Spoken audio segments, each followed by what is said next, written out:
Chapter 581. It wasn't because she wasn't attractive, but because this little brat was too eye-catching. That must be it. Thinking of this, Teresa's hurt heart felt a lot better. Teresa carried Xiao Yi to the streets to watch the children play. She also brought him to eat some delicious food that babies could eat. Xiao Yi ate until his stomach was round and round. Only then was Xiao Yi satisfied and agreed to return to the academy. Xiao Yi, aren't you afraid of getting sick from eating so much? To be honest, Teresa was worried that this little guy's stomach would get sick from eating too much. If Xiao Yi got sick from eating too much, the vice president would definitely not forgive her. Thinking of the consequences of being targeted by the vice president, Teresa regretted being so careless just now. She shouldn't have been conquered by this little rascal's smile and let him eat so much. Mommy doesn't bring Xiao Yi out to play. I can only use food to make up for my hurt heart when I can't see Mommy. Little Bun mimicked Feng Wu's expressionless face and said seriously. Teresa's mouth twitched a few times. When did your heart get hurt? You've been putting on a show with the vice president looking for her every day. You've almost finished the entire academy and even hooked up with so many classmates. The snacks they gave you are enough to last you for a few years. You're living such a leisurely life and your heart is still hurt. Speaking of which, who taught Xiao Yi these things? How could he say such things in front of a child? It's easy to lead the child astray. Teresa, who was carrying Xiao Yi back to school, was determined to find that guy and give him a good warning. Let's see if he still dares to say such things. Just as Teresa was walking back to school, the ground suddenly shook and the entire city began to shake. What's going on? Is it an earthquake? It's too scary. Why is it shaking so hard all of a sudden? My child. Be careful not to step on my child. Mom, where are you? Mom, don't touch my stall. I just made some pancakes. My fruits, don't step on my fruits. The surroundings were in a mess. Fortunately, the quality of the houses in the central city was good, and there weren't any large-scale collapses. Everyone look! Seawater! The seawater is coming. A terrified scream suddenly sounded. Teresa turned around abruptly. Not far away, there was a huge wave that was tens of meters tall rushing towards the city center. This wave came so suddenly and with such ferocity, it was definitely not normal. All Year 6 and 7 water mages fly into the sky and stop the giant wave. A stern voice suddenly sounded. It was the dean's voice. What should he do next? Teresa was helpless. She was also a water mage, so she obeyed the order to stop the wave. This was a test that the school had given to the students. She had to go, but what about Xiao Yi? This little guy was too small. She couldn't possibly carry him along. Xiao Yi yawned. His eyes were wet, and he looked extremely adorable. While Teresa was hesitating, figures with blue water magic aura shot into the sky from the Notre Dame du starlight. The blue light was very eye-catching. So many people had already gone to stop the giant wave. She couldn't delay any longer. She apologized to Xiao Yi and asked him to wait for her to come back. Then, she handed the little guy over to a kind old lady. The old lady knew that she was a senior at the Notre Dame du starlight, so she agreed to take care of the little guy for now. Now that Xiao Yi was taken care of, Teresa didn't dare to delay any longer. She turned into a blue light and rushed towards the giant wave. The wave was huge and powerful. There were about 200 to 300 water mages in the 2 grades. It was impossible for any one of them to stop the wave. They had to work together to stop it. Everyone used water magic to control the wave. The wave seemed to have a strong magic power. Although there were about 300 people casting spells together, they were all covered in cold sweat. Their faces were extremely pale, and their hands holding their wands were shaking. What was under the water? Why was there such a strong force? It could even stop the combined attack of 300 of them. Everyone, we can't lose. A powerful water mage in the 7th grade shouted. Yes, they couldn't lose. This was a test arranged by the dean himself. If they lost, they wouldn't be able to face the dean anymore. The students were determined. They didn't want to lose. If they lost, not only would they not be able to face the dean, they wouldn't be able to raise their heads in school anymore. They would definitely be ridiculed by the students of the other elements. Thinking of that, all the water mages immediately increased their output. They even used their trump cards and finally managed to push the huge wave back a little, preventing it from advancing any further. The two sides were in a stalemate. The people watching from afar were all guessing if the water mages could succeed. If they can't stop the wave, then we'll go. Those water mages are really useless. They can't even stop a single wave. Forget it. Why would a fire mage like you want to join in the fun? If anyone is going, it should be us metal mages. Our metal element is the strongest among the 5 elements. Don't forget about us earth mages. It's time for us earth mages to go. Once we set up an earth wall, it doesn't matter if it's a wave or not. We'll definitely stop it. You're all exaggerating. I don't believe that you haven't noticed that this wave is a little unusual. There might be something incredible under the water. What?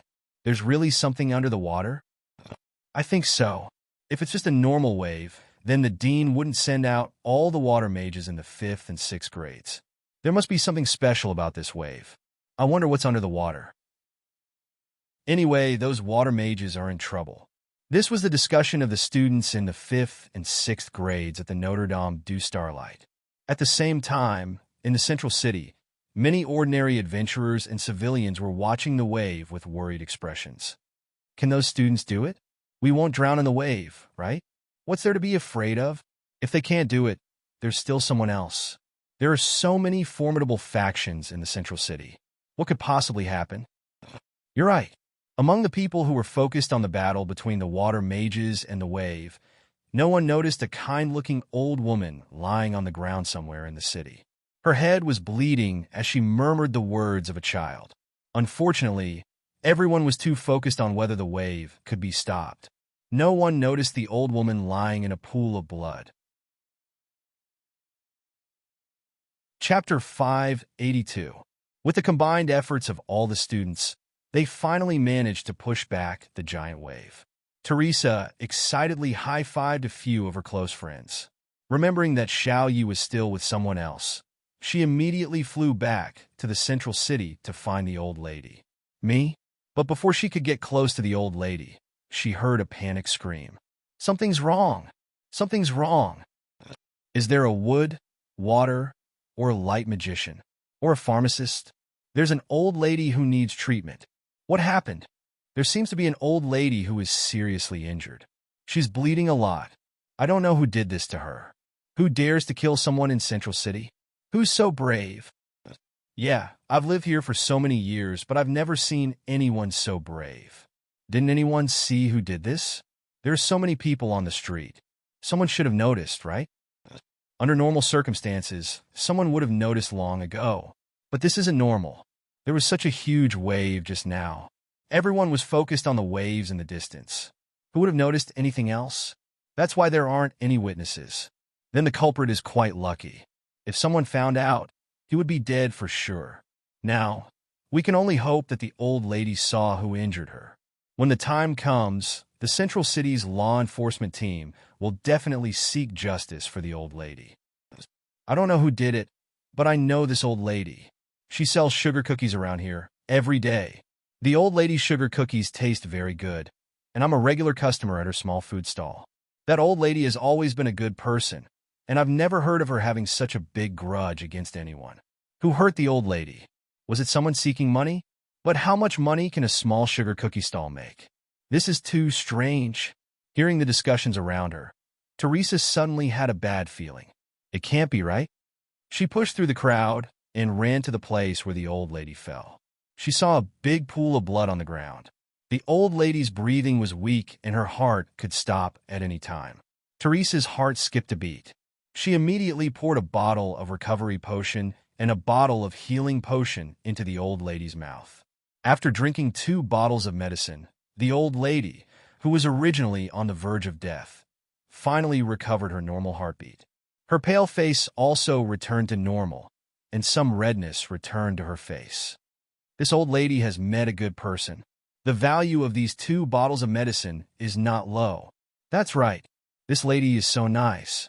She pushed us away in such a hurry just now because she wanted to save someone. I even scolded her just now. Now I feel embarrassed. That lady, I'm sorry just now. I apologize to you.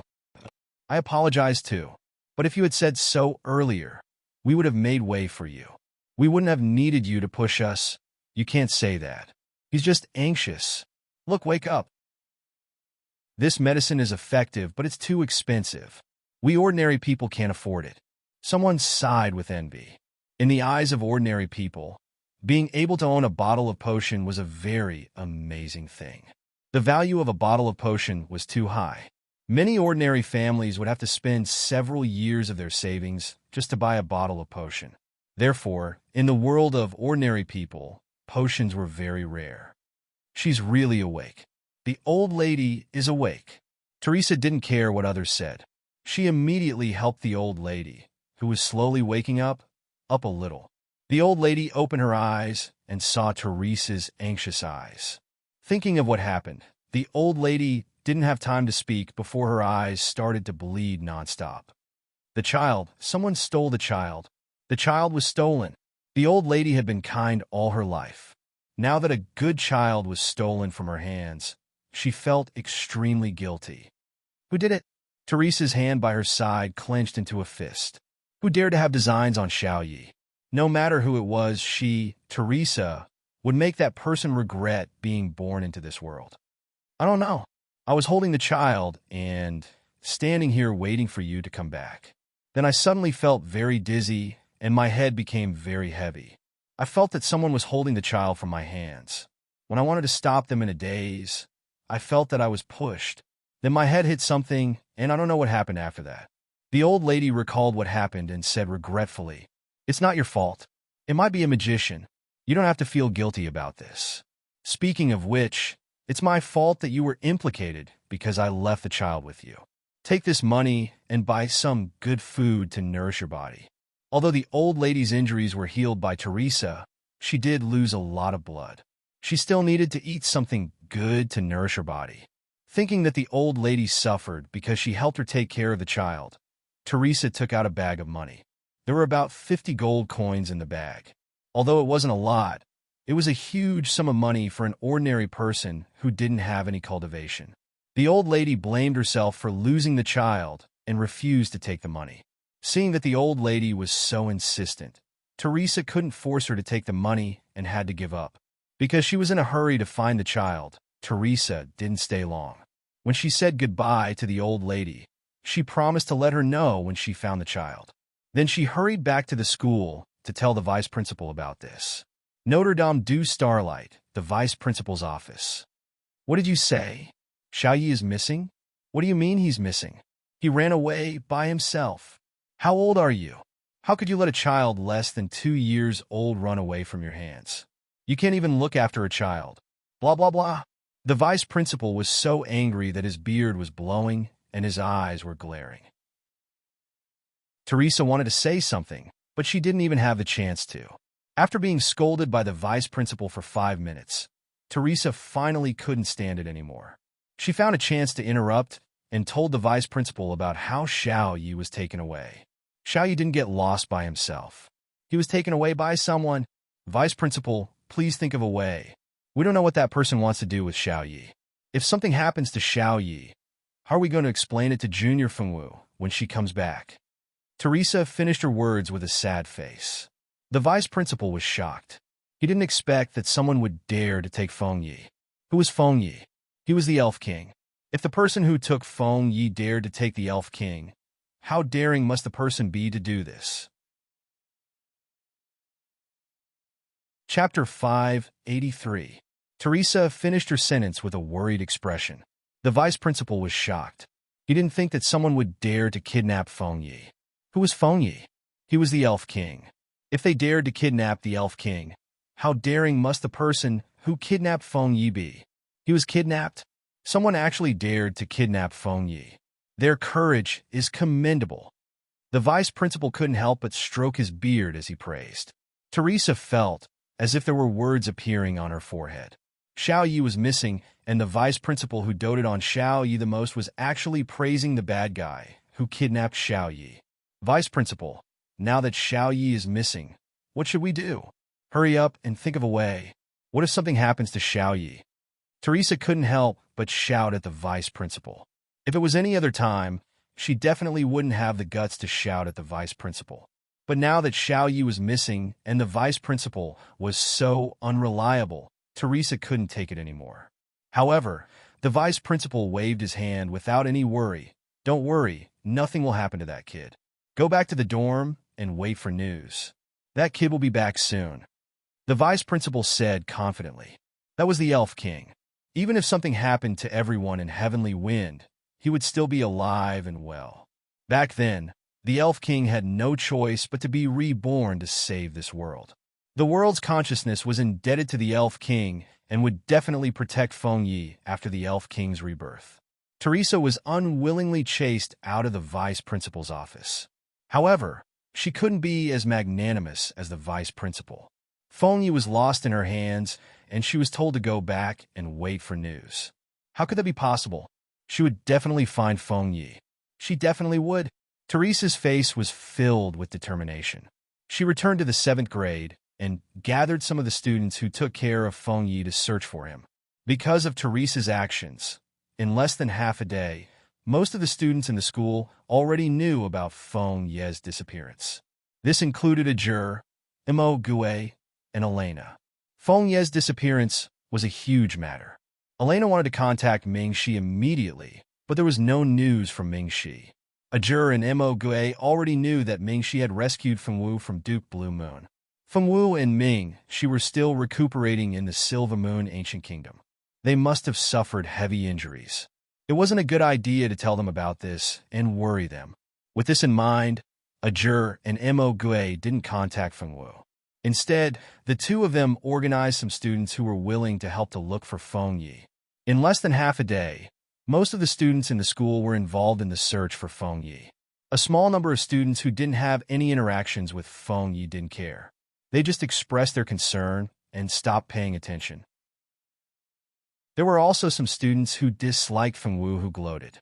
Among them, Eve's reaction was the most obvious. She didn't know that many boys didn't like her.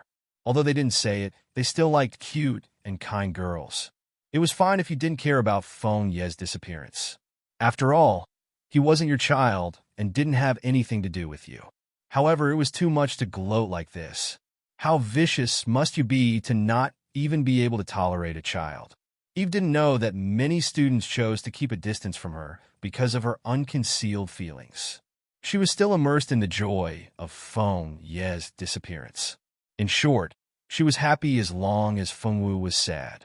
Although Rika also hoped that Fengwu would be unhappy, the more unlucky she was, the better. However, she wasn't perverted to the point where she wouldn't even let a child go. Feng Yi had stayed in their dorm for almost 2 years.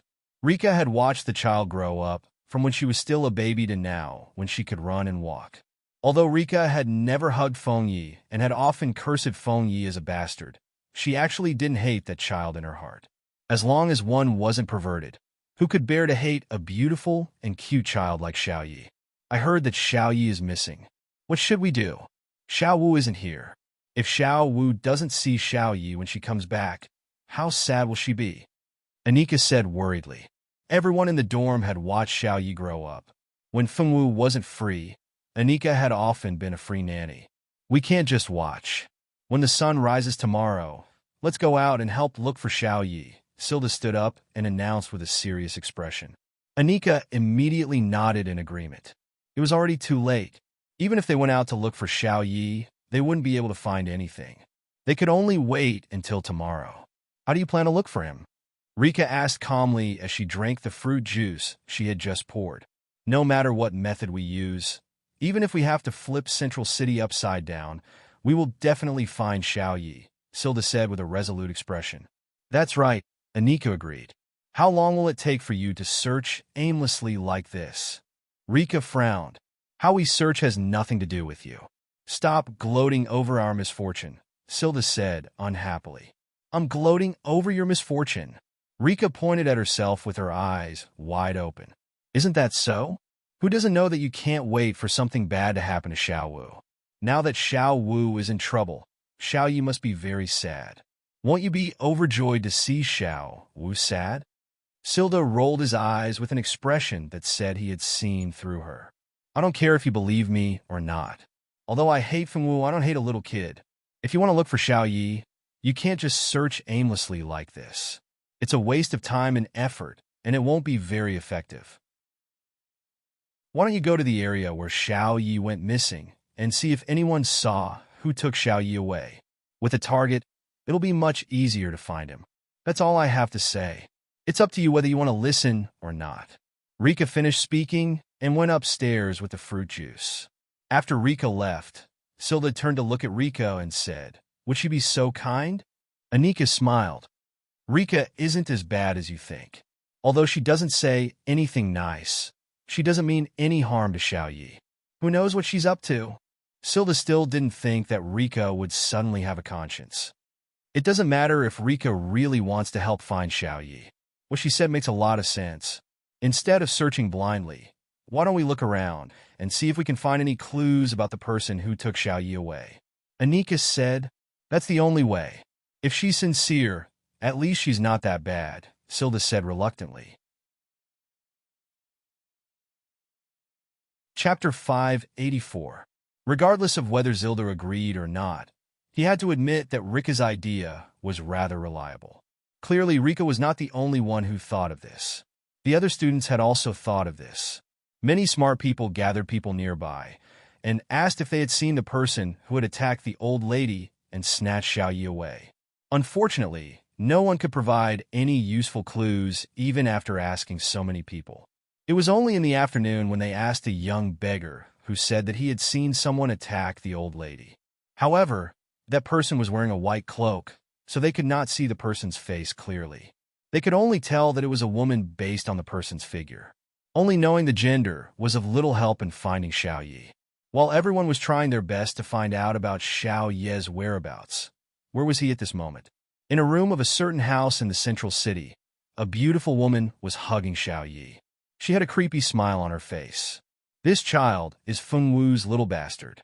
Now that we have the child, shouldn't we move on to the next step? Hua Jin looked at Xiao Yi with disdain. What's the hurry? With this little thing in our hands, do we have to be afraid that Fengwu won't fall into our trap? The woman's smile seemed to have a deeper meaning. Mei Luo, don't forget what you promised me. Hua Jin frowned and said worriedly.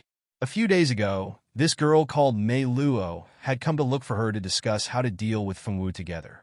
Mei Luo had even suggested many ideas for her to consider. As the saying went, the enemy of an enemy was a friend. Although she did not know why Mei Luo hated Fengwu so much, Hua Jin did not care about it.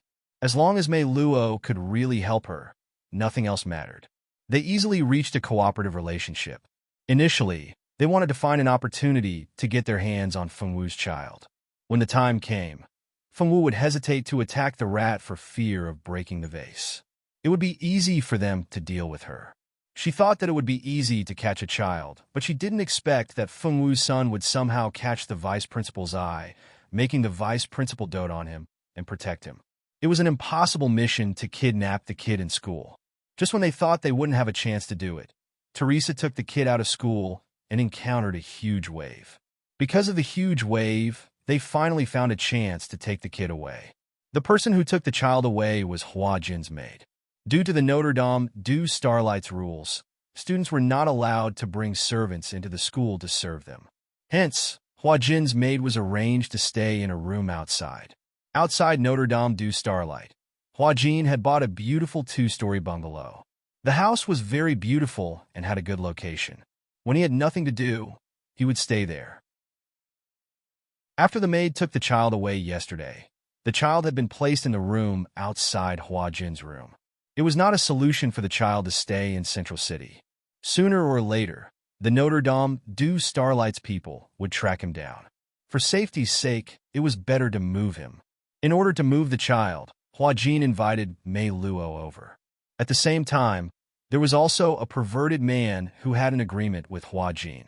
Don't worry, I won't forget. I heard that Prince Ming she likes Fengwu a lot. For Fengwu, he even chased after her to the Blue Moon realm. Are you sure that after getting rid of Fengwu, you'll still be in Prince Ming Shi's heart? Mei Luo placed Xiao Yi on the crib and pursed her lips into a faint smile. What do you know? That woman is a vixen. If it weren't for her, Given the fact that Brother Ming-Shi and I grew up together, there would be no reason for Brother Ming-Shi not to choose me, Hua Jin said with a sinister expression. The thought of Feng Wu made her gnash her teeth in hatred. Since she was young, her wish had been to become the next Moon Empress. She wanted to be like her auntie, standing high and mighty and receiving the worship of all the women in the world. However, Feng Wu's appearance ruined everything. Her dream, her hope. She would never let a disreputable woman like Feng Wu destroy everything she dreamed of. If anyone tried to stop her, then she would destroy her. Is that so? Mei Luo was noncommittal. After returning to the Adventurers Association, Mei Luo explained to her grandfather how she escaped from the Blue Moon realm. She hid the fact that she had become a demonic person and told him that she had entered the Blue Moon realm to save Feng Wu. In her explanation, the reason she escaped from the Blue Moon realm was that the Duke of Blue Moon was not interested in her. After Feng Wu left, he threw her out of the Blue Moon realm. There was nothing wrong with Mei Luo's explanation. Although it was strange that the Duke of Blue Moon had let her off so easily, no one would want to get to the bottom of the matter since their child was back. After resting at home for a few days, she used the excuse that she wanted to go out to relax and came to Central City. She used some of her grandfather's power to investigate Feng Wu's childhood. After seeing Feng Wu's childhood, Mei Luo became more and more disdainful of Feng Wu. She also resented her more and more. Mei Luo could not understand why an unmarried woman like Feng Wu could obtain the love of the future emperor of the Silver Moon Ancient Kingdom. He even risked his own life to save her in the Blue Moon realm. She was clearly countless times more outstanding than Feng Wu. Why did no one come to save her? This was not fair, not fair.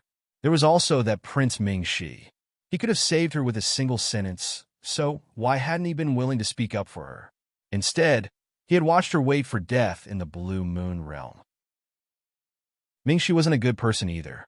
If it were not for the two of them, she would not have become a demonic human. She could no longer be considered a human and had become an extremely rare demonic human.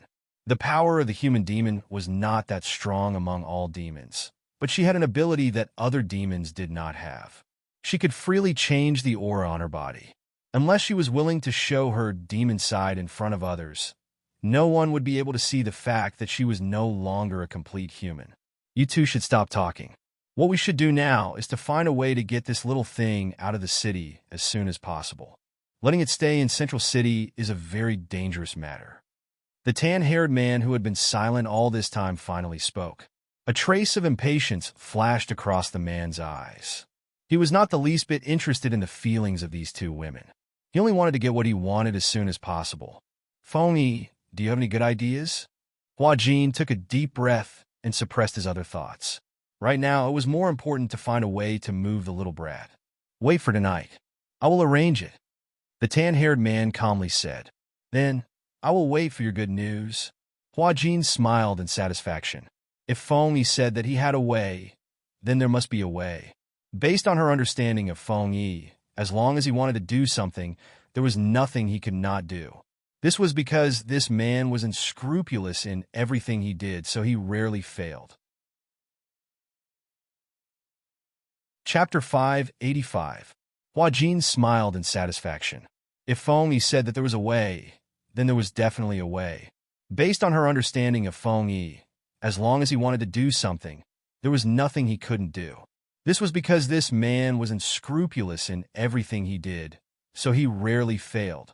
Feng Yi, the third prince of the Wind Country, was the strongest among all the princes, but also the most abnormal. His father was the current Wind Emperor, and his mother was the Wind Empress. The Wind Empress's family was very powerful, and it was impossible for a certain someone to defeat all the noble ladies in the Wind Country to ascend to the throne. The Wind Emperor had two princes. The first and third princes were born of the Wind Emperor, while the other 5 princes were born of the 4 wives of the Wind Emperor. The eldest prince and the third prince, Feng Yi, were the princes most likely to ascend the throne in the future. Hua Jin knew that Feng Yi would not be willing to let his brother become the Wind Emperor. They were both the legitimate sons of the Wind Emperor. If he lost to his brother just because of seniority, Feng Yi would not be willing to accept it. It was because of this that he was anxious to develop his underground power, and even made this deal with her to obtain that thing. After the three fellows colluding with each other discussed the matter of moving Little Bowsy, they left separately. Little Yi and Little Bowsy were locked in a room alone. He sat obediently on the small bed, not crying or making a fuss.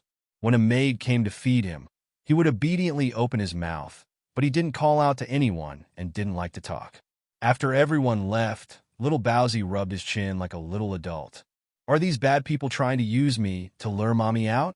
They are indeed bad people, even daring to kidnap Little Yi. How should I teach them a lesson? Little Bowsy thought bitterly, but he couldn't think of a satisfactory solution. Xiao Bai. Little Yi called out Xiao Bai's name softly. At this time, a white creature appeared in the originally empty room. Who else could it be but Xiao Bai? Speaking of which, the situation yesterday was like this. When Hua Jin's maid wanted to take Little Bowsy away, Xiao Bai immediately wanted to attack. Although Xiao Bai's fighting power wasn't great, very few people could break through the barrier set up by the Holy Mother Beast. As long as Little Bun and Little White were together, they would never be kidnapped. However, Little Bun was curious about what this strange person wanted to do. He transmitted his voice to Little White, telling him not to make a move. Thus, our Little Bun Feng Yi was successfully kidnapped. The person who kidnapped him didn't know that the kidnapping went so smoothly because of Little Bun's cooperation. They thought that it was because they were lucky, but that was also true. After all, who would think that a Little Bun that was not even 2 years old already had such ideas? Little Master, have you finally thought it through and decided to go back with Little White? Little White transmitted its voice to Little Bun expectantly. Of course not. I want to stay here and see what they want to do. Little Bun shook his head seriously and said in his soft and cute voice, these bad guys wanted to do bad things to his mother. As a righteous Bun, he had to protect his mother and get rid of the bad guys. But Little Master, if you don't go back now, Master will be worried. Little White knew that the person Little Bun liked the most was Feng Wu. In order to prevent this playful Little Bun from seeking death outside, Little White could only bring up Feng Wu. Don't be scared, don't be scared. When I catch these bad guys, Mommy will praise me. Little Bun said in his childish voice. All right, he had no choice. He couldn't stop his Little Master from seeking death. Master, come back quickly. Little White can't protect you anymore. Little White can't understand Little Master's thoughts. Little White, don't you think that bad person called Mei Luo is a bit strange? She has a rotten smell on her body. It smells so bad. She stinks. When Feng Yi mentioned Mei Luo, his small brows furrowed. Mei Luo gave Little Yi a very bad feeling. Those three people clearly weren't good people. So why did he especially hate the one called Mei Luo? Feng Yi couldn't understand. He didn't know that this was his innate talent as an elf. Elves were all pure and kind. As the Elf King, Feng Yi could not only clearly feel the good and evil in people's hearts, he could even feel the deeply hidden demonic aura.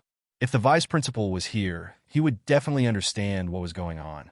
It was a pity that Feng Ye's memories from his previous life hadn't awakened. Although he had awakened some of his instincts, there were many things that he didn't understand. The current Feng Yi was still too young. His body couldn't withstand too much power. In the future, all of the Elf King's power would slowly be unsealed in his body. Little White didn't have Feng Ye's ability. It was already difficult for him to hide carefully without being discovered. How could he notice anything else? Thus, Little White shook his head honestly, indicating that he didn't notice anything. You didn't smell it? How is that possible? It's clearly so stinky. Little Bun didn't believe him. Little White shook his head firmly, indicating that he wasn't lying. After Little White repeatedly assured him, Little Bun finally believed him and didn't think too much about it. Little Master, there are many people outside looking for you. I saw a Jur and Mo Gui pass by this street several times. Little White impatiently transmitted his voice. If it wasn't for Little Master stopping him, he would have rushed out to inform Ajur and the others to save Little Master. It's fine. I'll write a letter. Help me pass it to Uncle Ajur and the others. Tell them not to look for me. I'll definitely be fine. Little Bun Feng Yi said with certainty, his voice soft and sweet. That night, after Ajur returned to the dormitory, he found a note in his room. The following was written on the note in crooked handwriting: Uncle Ajur, you don't have to look for me.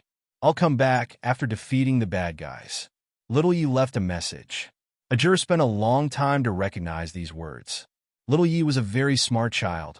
He could recognize many words at such a young age, but just because he could recognize them, it didn't mean that he could write them. With such a small hand, it's already amazing that he can hold the brush properly. If you expect him to write well, then you're thinking too much. Little Yi, when you come back, I'll definitely spank your little butt. Ajur was so angry that he tore up the paper and threw it on the ground angrily. Then he thought about it and immediately picked up the paper. Taking it with him, he aggressively went to find the vice principal. Their school's vice principal had always been elusive. Most of the school's matters were decided by the vice principal. For example, they naturally reported little Ye's disappearance to the vice principal. The vice principal had just finished his dinner and was about to return to the study to read 18 forbidden novels while eating melon seeds. Unexpectedly, before he could take out the books, someone came knocking on the door. Chapter 586. Their school's biggest dean was always elusive. Usually, the vice dean was in charge of the school's affairs. Naturally, they would report Xiao Ye's disappearance to the vice dean. The vice dean had just finished his dinner and was about to return to his study to read 18 forbidden novels while eating melon seeds. Unexpectedly, before he could take out his book, someone came knocking on the door. The vice dean scratched his beard in annoyance and walked to the door to open it. Outside, he saw Ajur standing at the door with a very bad expression. The vice dean was bewildered. The school has already ended. Even if I am the vice dean, I still have private time to rest. Student Ajur, your behavior without consideration for others is unacceptable. As the vice dean, I must criticize you. The vice dean said angrily. Ajur passed the note that he suspected was written by Xiao Yi to the vice dean in annoyance. The vice dean looked at it and quickly read it. At first, he did not say a word, but then he glared at Ajur. You came looking for me in such a hurry just for this note. The vice president looked at Ajur, speechless. Unfortunately, Ajur's white hair and white beard made it impossible for others to see his expression. It wasn't easy for you to find a useful clue. Vice Dean, isn't your reaction a little too calm? Ajur said unhappily.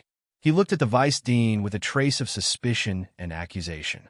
He had already noticed that the vice dean did not seem to be anxious about Xiao Ye's disappearance. This was not like the vice dean at all. The vice dean's attitude was so abnormal that Ajur was puzzled and puzzled. He felt that the vice dean was hiding something very important from the students. I already told you that nothing would happen to Xiao Yi. You just had to look for him with great fanfare. Isn't this asking for trouble?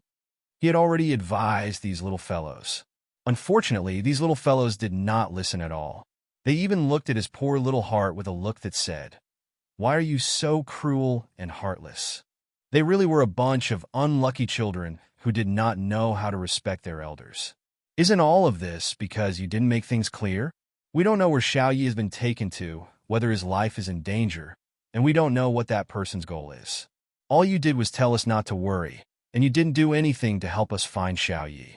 You didn't seem to care about him, and you didn't want us to not worry or look for him. How is that possible? If you want to reassure us, you have to tell us why you're so sure that nothing will happen to Xiao Yi. Ajur had long wanted to ask why the old man was so sure that Xiao Yi would be fine. He even said that Xiao Yi would come back on his own after he had enough fun. Come back on his own, my ass. If a child who is not even 2 years old could come back on his own, that would be a miracle. All right. Student Ajur, just do as Xiao Yi said in the letter. It's getting late, so I won't keep you any longer. You should go back to sleep. That's all. Good night, goodbye. Without waiting for Ajur's response, the door slammed shut with a bang, not leaving a single gap. Ajur cursed the stinky old man in his heart and returned to the dormitory unwillingly. How was it? What did the vice president say? Ajur's roommates saw him enter and immediately surrounded him. The vice president told me to just do as Xiao Yi said in the letter and not to worry about anything else. A juror snorted through his nose. How can he do that? Xiao Yi said not to look for him, and he really didn't. He's not even 2 years old, and who knows if that note was left by Xiao Yi. Maybe someone deliberately left it here to confuse us. That's very possible. All right, stop talking.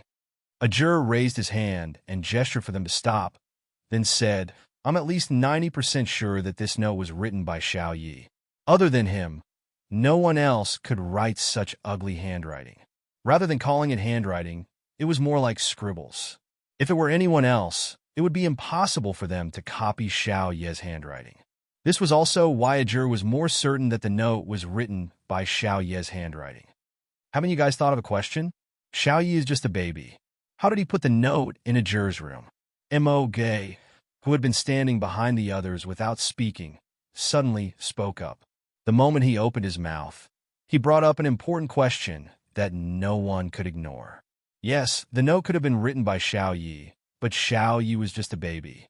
Could he have put the note in by himself? Don't joke around. How could a baby do something like that? If he could, then he would be a divine infant. That's right. Xiao Yi couldn't have run back to school and put the note in a juror's room by himself. It's impossible. How old is Xiao Yi? He's just a little kid. How could he put the note down and leave school without alerting anyone? No matter how you look at it, it's impossible for Xiao Yi to do something like that. A juror's roommates began to discuss amongst themselves, but no one could come up with a more reliable answer. I got it, Mo Gui suddenly said. His sudden outburst gave everyone a fright, especially a juror. Earlier, a juror had been wondering if he had overlooked something, but Mo Gui's sudden outburst scared him away. What did you think? Everyone turned to look at Mo Gui. Mo Gui immediately said, Did you forget about Xiao Bai and Bao Bao? With Xiao Bai and Bao Bao by Xiao Yi's side, Xiao Yi was still taken away. This is a very strange thing. I suspect that Xiao Yi deliberately followed those people and then sent Bao Bao or Xiao Bai to send a message to us. Mo Gui finished his conjecture proudly, but when he turned around, he found everyone staring at him with wide eyes. What are you looking at? Mo Gui took 2 steps back. These people's gazes were strange and a little scary. Nothing. I just suddenly realized that you can be so smart. It wasn't until Mo Gui brought it up that they realized something they had overlooked. Xiao Yi was accompanied by the Holy Mother and a talking magical beast of unknown species. With the protection of such a magical beast, Xiao Yi's disappearance was too unreasonable. There was a sense of strangeness in this. Bao Bao shouldn't be by Xiao Yi's side. That little guy appears and disappears all day, often disappearing without a trace. It's just like Xiao Wu's contract spirit Liddy. Unless they want to, who knows where to find them? Chapter 587. Xiao Yi was accompanied by the Holy Mother and a talking magical beast of unknown species. With the protection of such a magical beast, Xiao Yi's disappearance was too unreasonable. There was a sense of strangeness in this. Bao Bao shouldn't be by Xiao Yi's side. That little guy appears and disappears all day long and often disappears without a trace. It's just like Xiao Wu's contract spirit Liddy.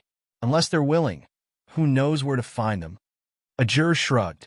When it came to Feng Wu's contract spirit and beast that often ran out to play, he had a helpless look on his face. If they were his contracted spirit or contracted beast, he would definitely let them know what a qualified contracted spirit or contracted beast should look like. If they don't listen, if they don't listen, a juror sneered. If they don't listen, I'll beat them until they listen. At this time, Liddy, who had run to a place full of Qi to cultivate, suddenly felt a little cold. Liddy touched her neck. What's going on? Did she catch a cold? Strange. She already had a spirit body. Why would she still feel cold? This wasn't scientific. Bao Bao was sleeping in a small nest in the spirit world, eating fresh fruits and looking at the beautiful scenery of the spirit world. It felt so beautiful. Ache! Bao Bao, who was leisurely eating fruits, suddenly sneezed loudly. Strange, who was scolding Bao Bao behind his back. Bao Bao pinched his fingers and calculated. Isn't there still little white? Little White definitely won't leave Xiao Ye's side. Don't forget that Little White is the holy mother beast that specializes in taking care of children. Everyone on the continent knew how much the holy mother beast loved children. They often took care of children more attentively than the children's biological parents. When the little master was taken away by bad people, the holy mother beast would definitely protect the child. It wouldn't turn a blind eye and run away. So after everyone discussed for a long time, they all thought that this letter was sent by Little White. But there was another problem. When did the Holy Mother Beast have such a powerful ability to hide from so many people in the school? Was Little White that powerful? Although the legendary Holy Mother Beast wasn't a weakling, it wasn't a powerful beast, nor was it a magical beast known for its speed and stealth. If it was really Little White, how did it manage to hide from so many teachers and deliver the note to the school? This was a question that no one could figure out. A juror was still discussing whether or not Little White was the one who delivered the note, but Xiao Yi had already begun his first shift. Feng, he didn't know what he got people to paint on Xiao Yi's head, but Xiao Yi's hair turned black. He turned into a black-haired, black-eyed child with the bloodline of the ancient Eastern Kingdom. Afraid that Xiao Yi would spout nonsense, Huajin even got the maid to put sleeping pills in Xiao Ye's milk bottle so that he would sleep through the entire journey. Unfortunately, she didn't know that Xiao Yi had pure elven blood flowing in his body. Elves were immune to any harmful drugs. Xiao Yi and Steamed Bun pretended to fall asleep, while Feng Yi arranged for a black-haired and black-eyed couple with Eastern bloodline to take Xiao Yi and leave Central City. In order not to attract attention, they definitely couldn't use the teleportation portal. The transportation they chose was very simple, which was an ordinary cargo ship. This couple with Eastern bloodline was sent by the Hound's mercenary group. In the Hound's mercenary group, there happened to be a couple with Eastern bloodline. In order to cover their tracks, they also brought along a 5-year-old boy. This boy also had an Eastern face. The little boy was just a prop that they had brought along to successfully send Xiao Yi away. They had already agreed with the little boy's parents that they would borrow their child once. They had even agreed on the remuneration and paid more than half of the deposit up front. This little boy looked very smart. His pair of black eyes kept darting around. He didn't feel guilty at all when he called a pair of strangers his parents. It was no wonder that he could help his parents earn money at such a young age. "Mommy, is little brother still sleeping? When can he wake up and play with me?" The little boy adorably pulled the rather beautiful black-haired woman beside him. Little brother is still young, so he naturally sleeps a bit. You have to be good? Don't wake him up, okay? The black-haired woman's face was filled with motherly radiance. If she didn't know that she couldn't be the mother of these two children, she would have believed that these two children were her own. This was acting. She was indeed a natural-born actress. That year when the opera house refused to accept her, it was their biggest loss. When the other guests on the ship saw this scene of a loving mother and a filial son, they all let out knowing smiles. There was also a woman with a child talking to the woman. The woman's performance was very perfect. She didn't reveal any flaws when talking to other women. Only when they entered the cabin did the woman and man return to normal. The expression of a loving mother and strict father on their faces was also completely wiped away. Boss's business is too strange. He just let us pick up this little devil. Where did this little devil come from? Could he be the son of some big shot? The woman sat at the head of the bed. She placed Xiao Yi in the middle of the bed. Meanwhile, the other child started eating as soon as he entered the room, completely ignoring what they were saying. Who knows? Either way, we're only doing this for the money. Who cares whose son he is? The man took out a roast chicken from his storage bag. He grabbed it with his hands and started eating without washing his hands. Eating the roast chicken was not satisfying enough. He took out a huge mug of beer and started drinking it with the meat. The smell of meat and wine wafted out of the small cabin. You're right, after we hand over the goods, we'll take the money and leave. A while ago, a new set of magic equipment was put up in the store. With the money, we'll be able to buy it. The woman smiled charmingly as she recalled the magic equipment she had been eyeing for a long time. It just so happens that I'm interested in a sword too. Let's go together. We might be able to get the boss to give us a discount, said the man. Then let's go together. With my beauty, I don't believe the boss won't give us a discount. The man and woman chatted while eating. They completely ignored the two children in the cabin. The 5-year-old child seemed to be used to it. He ate the food in his mouth indifferently. The man and woman still had some conscience and gave him 2 wings. Naturally, the 2 big chicken legs were divided between the 2 of them. Xiao Yi pretended to be asleep. He was eavesdropping on the conversation between the man and woman. Where were they taking him? Were those bad guys trying to harm him? Didn't they say they were keeping him to deal with his mother? Why didn't they keep their promise? It's wrong to trick a kid like that. Don't think you can trick a kid just because he's young. Chapter 588. Xiao Yi pretended to be asleep as he listened to the couple's conversation. Where are they taking me? Are those bad guys trying to harm me? Didn't they say they were keeping me to deal with Mom? Why didn't you keep your word? It's wrong of you to lie to a child like this. Don't think that you can fool him just because he's young. No one in the school realized that Xiao Yi had been taken away. The little bun had already been packed up and taken out of Central City, and the city was still frantically searching for him. Teresa had also thought that someone would take the little bun out of the city, so she had already informed the guards guarding the transportation portal, the docks, and the flying bee station that if they saw someone carrying a 2-year-old boy with white hair and black eyes trying to leave Central City, they must stop them and wait for her confirmation before letting them go. Teresa did not expect that the people who wanted to take the little bun had already come up with a plan. As members of the Notre Dame du Starlight, it was easy for Hua Jin and Feng Yi to find out what Teresa's plan was. Feng Yi had already made ample preparations to deal with Teresa's plan. Before Teresa received any news, the little bun had already been sent on a ship. No one knew where the little bun was being sent, but it could not be a good place. Feng Wu was still unaware that her baby had been kidnapped. She and Ming Shi were currently on their way to a place called Coral Island. It was a small island with beautiful scenery and abundant resources. There was a reason why Ming Shi and Feng Wu were going to this small island when they had already planned to return to school. Coral Island was a private island. The owner of this island was a madam named Normanda. This madam was the Moon Empress' best friend when she was young. Later on, one of them married the owner of Coral Island, while the other married the Moon Emperor.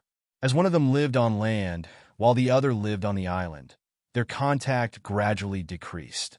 The two had not met for many years. Mrs. Normanda's husband had passed away in an accident not long after she gave birth to her son and daughter. Mrs. Normanda was a strong woman. She had taken care of her children and guarded the estate her husband had left behind all these years. Her life was not bad.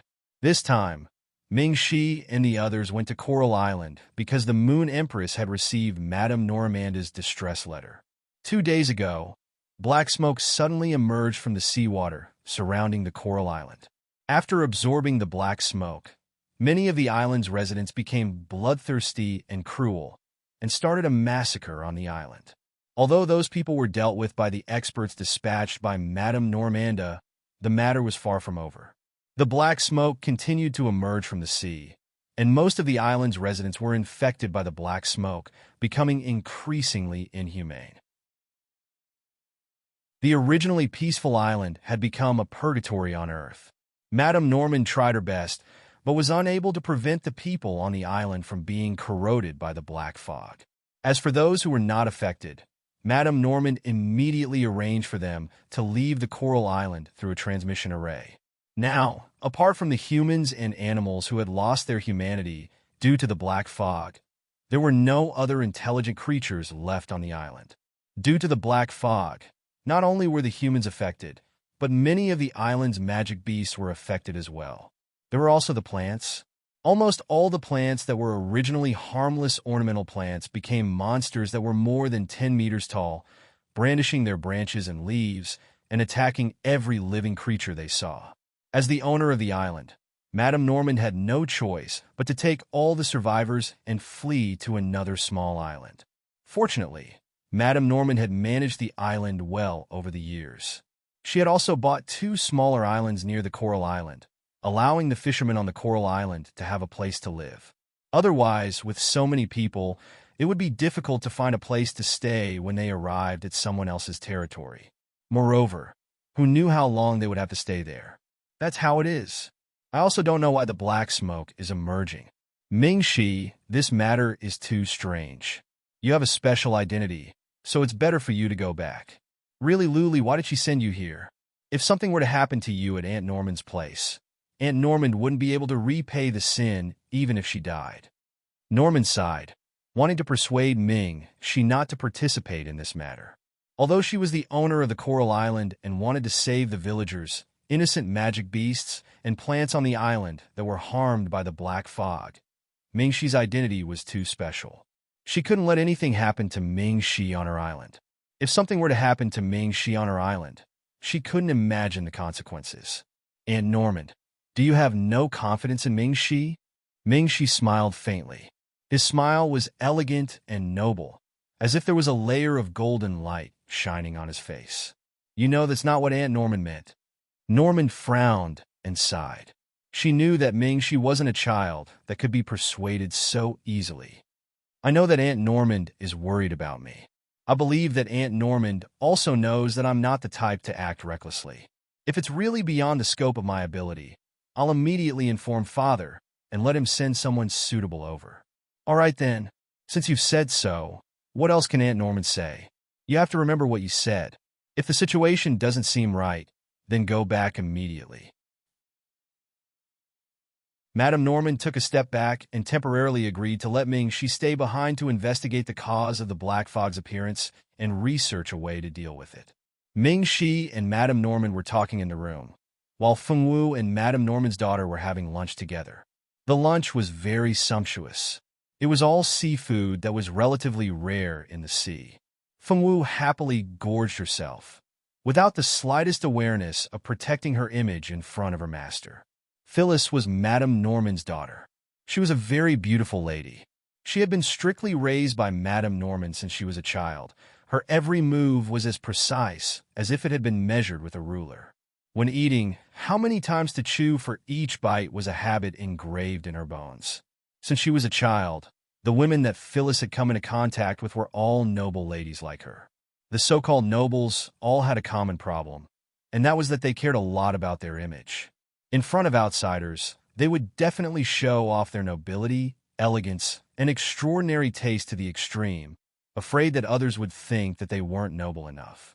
Since she was a child, all the women that Phyllis had seen were as elegant as her. Every move of theirs was as graceful as a poem or a painting. Phyllis had never seen a woman like Fengwu, who would eat so much at the dining table. At the same time, she felt a faint sense of disdain in her heart. Fortunately, Phyllis's upbringing was good enough. She would never make such rude and vulgar actions as taunting or cursing. Chapter 589. Ever since she was a child, Phyllis had only seen noble women who were as elegant as her. Every action of theirs was as graceful as a painting. Phyllis had never seen a woman like Fengwu, who could eat so much at the dining table. At the same time, she felt a faint sense of disdain for her. Fortunately, Phyllis had a good upbringing. She would never make such rude and vulgar actions as taunting or cursing. Fengwu ate very quickly. In a short while, she had finished all the delicacies on the table. Phyllis silently put down her cutlery. She had only eaten a few mouthfuls of fish and didn't feel full at all. I wonder if these dishes are to Miss Fengwu's taste? Phyllis knew that this girl was Ming-Shi's future wife. Even though she looked down on the other party's lack of elegance, at least she didn't show any displeasure on her face. It's very delicious. Fengwu looked at Phyllis and nodded seriously. The taste is a little bland. You can add a little salt to her next time, Fengwu said after thinking for a while. The grilled fish didn't seem to have enough salt. If only there was a little more salt, it would be even more delicious. Fengwu thought with some pity. Phyllis, shouldn't she say that the food was very delicious and thank you for your hospitality? This was the first time she had seen someone give such a serious suggestion. Miss Phyllis felt a little speechless. Is that so? When dinner comes, I will definitely remind the chef to add more salt in the food. Because our family of 3 is used to bland food, the chef is also used to cooking bland food. This is our negligence. I'm really sorry. Phyllis apologized sincerely. If it was someone else, she would have said a few polite words. But who was the Fengwu girl? She had never understood these things. Naturally, she wouldn't say any polite words. It's okay. Just be careful next time, Fengwu girl said. Phyllis, can't we have a proper conversation? She suppressed her anger and told herself that she was an aristocrat and a lady. She had to be elegant and noble. She wasn't angry. She wasn't angry. After entertaining Fengwu for lunch, Mrs. Naranda's son, Jerfman, just came back. Phyllis immediately threw the guest to her brother, and then went back to her room to rest with an unwell expression on her face. Jerfman, his sister was acting strange today. He couldn't understand her. As the future successor of Coral Island, there was no problem with entertaining Fengwu. After circling around the island with Fengwu, Jerfman realized that the girl seemed to have a special obsession with food. Every time she saw an ingredient that he casually said was very delicious, her eyes would sparkle. It was easy to understand what she was thinking at this time. Jerfman was a teenager with a relatively clear mind. He immediately took Fengwu to see a lot of ingredients that could be made into food. He also took the Fengwu girl to the island to enjoy the local snacks. The Fengwu girl was satisfied. Her small belly was round. Of course, when she went back, she didn't forget to pack a portion for Ming-Shi. Jerfman felt that if Ming-Shi ate this pile of food, he wouldn't have to eat dinner and tomorrow's breakfast. After eating a big round, Jerfman said that he was full just by looking. Seeing that Fengwu girl was eating too much, as a responsible host, Jerfman decided to take the Fengwu girl to the seaside to digest. After arriving at the seaside, Jerfman was silent when he saw the Fengwu girl catching crabs with a group of children. She still couldn't live without food. Looking at her sparkling eyes, he dared to bet a gold coin that all kinds of delicious crabs were playing in the Fengwu girl's mind. Ah! A person suddenly appeared beside Jerfman, giving him a fright. Can't you make a little noise when you walk? Don't you know that you can scare people to death? Although he was complaining in his heart, the other person came to help him solve the problem, so he couldn't roll his eyes at him. Skycliff, where did you go just now? I took Miss Fengwu around the island and didn't see you. Jerfman said. Skycliff also accompanied Ming-Shi to the Coral Island. In fact, Ming-Shi only brought two people. One was Fengwu and the other was Skycliff. As Ming-Shi's personal bodyguard, Skycliff naturally had to follow Ming-Shi to protect him. Since coming to the island, Skycliff had disappeared without a trace. He didn't even have lunch with Fengwu and the others. No one knew where he went until now, when he mysteriously appeared. I didn't go anywhere. I was just walking around. Skycliff was still as quiet as ever. His eyes were cold. Those who didn't know him would think that he was an emotionless iceman. Jerfman felt the chill in his face. Forget it, it's better to talk less. Why are you all catching crabs here? While Jerfman and Skycliff were silent, Ming-Shi came over from the other side. Fengwu glanced at him and threw herself back into catching crabs. I was just playing with Miss Fengwu to help with digestion. Have you eaten lunch? Jerfman and Ming-Shi were quite familiar with each other. After all, the two families had a good relationship. He also played with Ming-Shi more than once when he was a child. It was just that they grew up and each had their own studies, so they didn't see each other much. I just ate a little. After Ming-Shi finished speaking, he looked at Skycliff. Skycliff, I heard that you didn't have lunch with Xiao Wu. Well, I just wanted to walk around, Skycliff said coldly. Ming-Shi didn't have any other intentions. He was just worried that Skycliff might not have eaten lunch. Have you eaten lunch? Yes. Well, since he said that he had eaten, Ming-Shi believed that Skycliff had indeed eaten. I plan to go to Coral Island early tomorrow morning. Ming-Shi looked at the sky at a 45-degree angle. Okay, I'll go with you. I'm the future island master. You can't leave me out. Jerfman had already made up his mind. No matter who came, he would follow them to the island. After all, Coral Island was his family's property. If everyone in his family hid, it would be too outrageous if word got out. I was going to call you. We are not familiar with the terrain of Coral Island. If we don't have someone familiar with the terrain to lead the way, it will be really difficult to get on the island.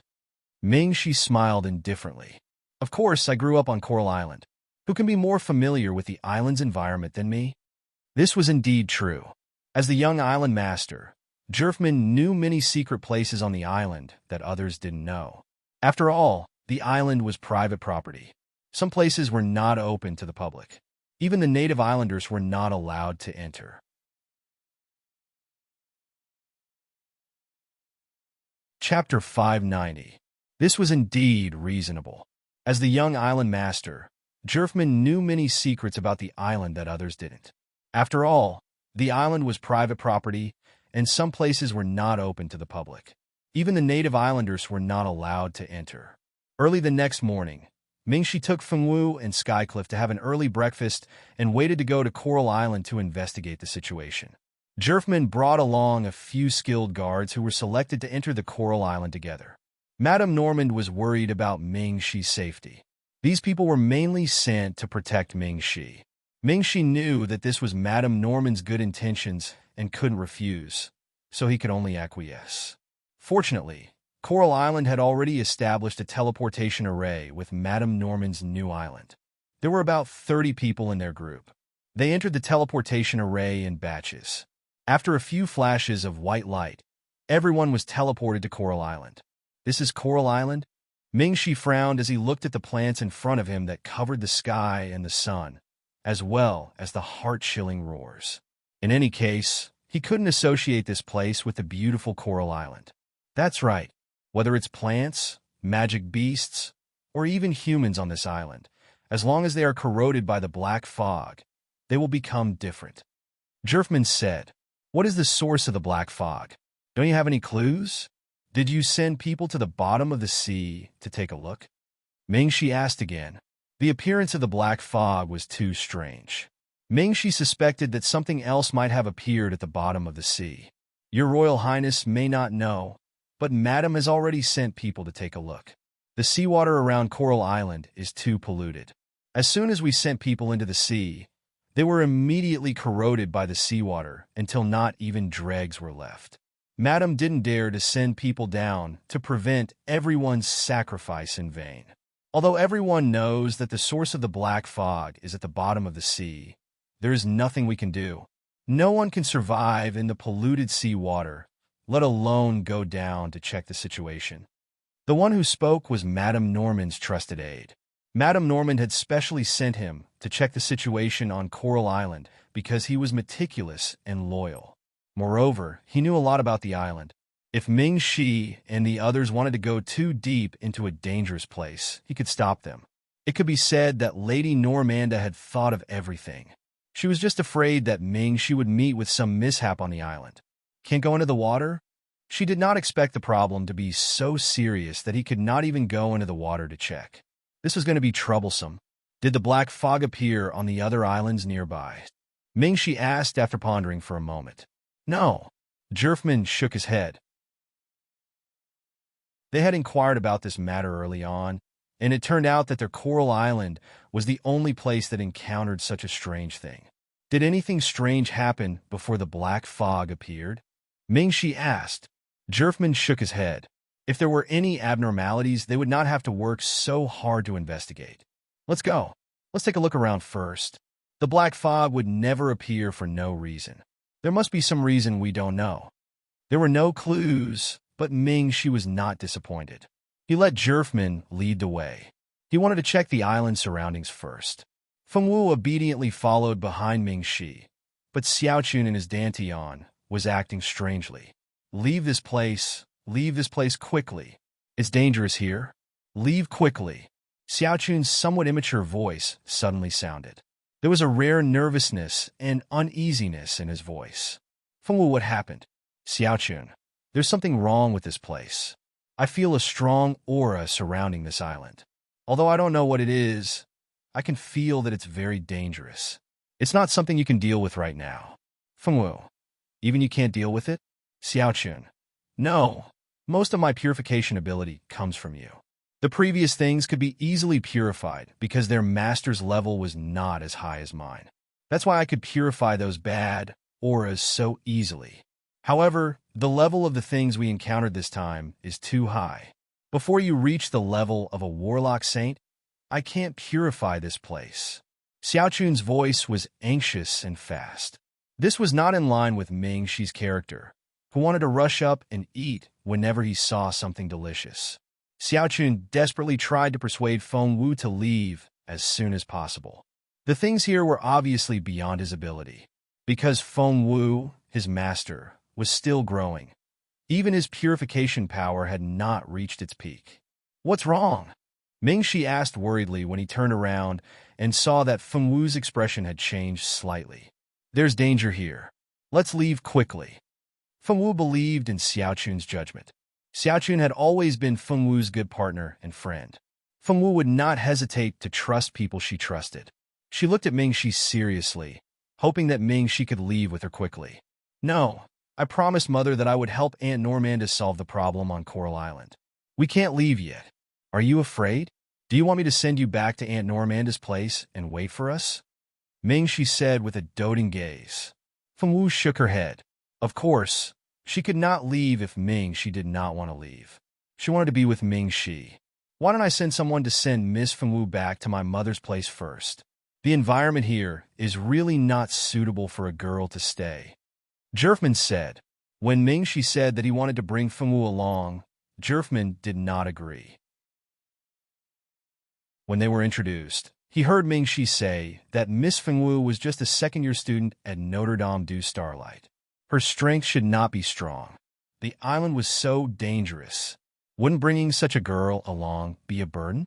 Now that Feng Wu proposed to leave, he certainly could not object. He even enthusiastically suggested it. "I'm not leaving. I'll follow Mingxi." Feng Wu shook her head and said seriously. Mingxi patted her little head and did not say anything about letting Feng Wu go back first. On the other hand, Jerfman was a little disappointed. He thought that he could finally send Feng Wu back first. He was afraid that Feng Wu would scream at the slightest thing. All the mutated creatures here were very sensitive to sound, and women were undoubtedly creatures that loved to scream the most. Fortunately, before entering Coral Island, Jerfman had already told Mingxi and the others about some of the characteristics of the mutated creatures on the island. The people he brought with him were all veterans. Naturally, he did not have to worry about them doing anything that would arouse the hostility of the mutated creatures. Jerfman was most worried about the Feng Wu girl. Although he observed that the girl did not seem to like to talk much, that did not mean that she would not scream. Jerfman had always been on tenterhooks, afraid that the whole team would be screwed over by a woman.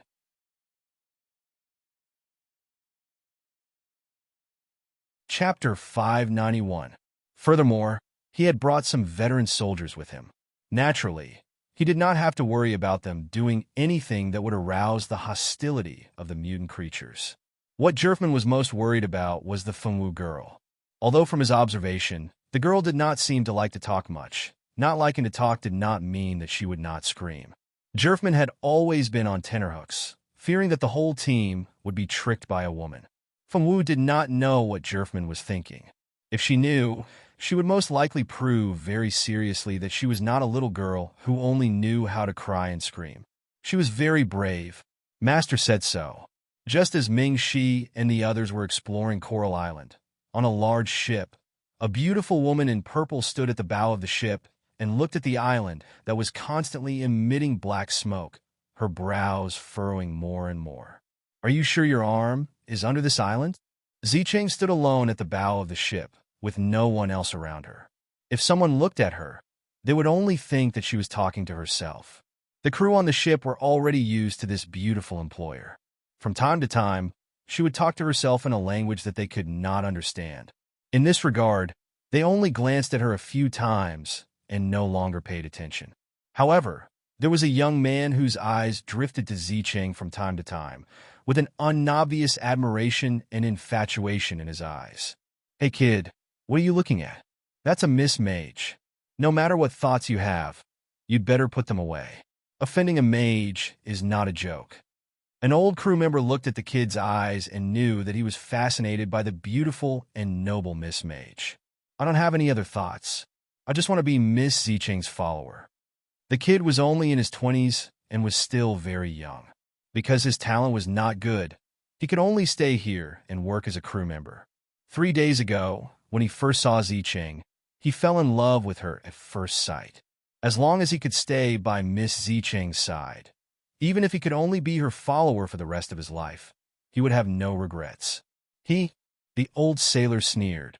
Another child who couldn't recognize reality. What right do you have to be Miss Zicheng's follower? Are you strong and talented? You have nothing. What right do you have to become the follower of a great magician? The young man's beautiful dream was ruthlessly crushed by the old crew member. Yes, it was not easy to become a magician's follower. He was just an ordinary young man with nothing. Why did he think that as long as he asked, Miss Zicheng would accept him? Where did his confidence come from? The young man took a deep breath. When he opened his eyes again, there was a trace of clarity in his eyes. Thank you. I almost misunderstood. The old crew member patted him on the shoulder, revealing a mouthful of yellowish teeth. It's good that you can figure it out. After that, he ignored the young man and went to the back cabin to work.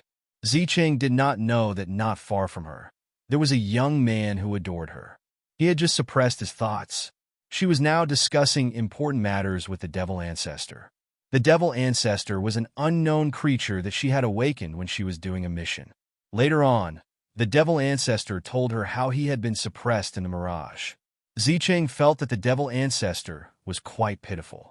He was the supreme being of the devil realm, but in the end, his position was snatched away by the fallen devil god. He fled to the human world and was treated as an invader by humans. In the end, he did not even keep his physical body.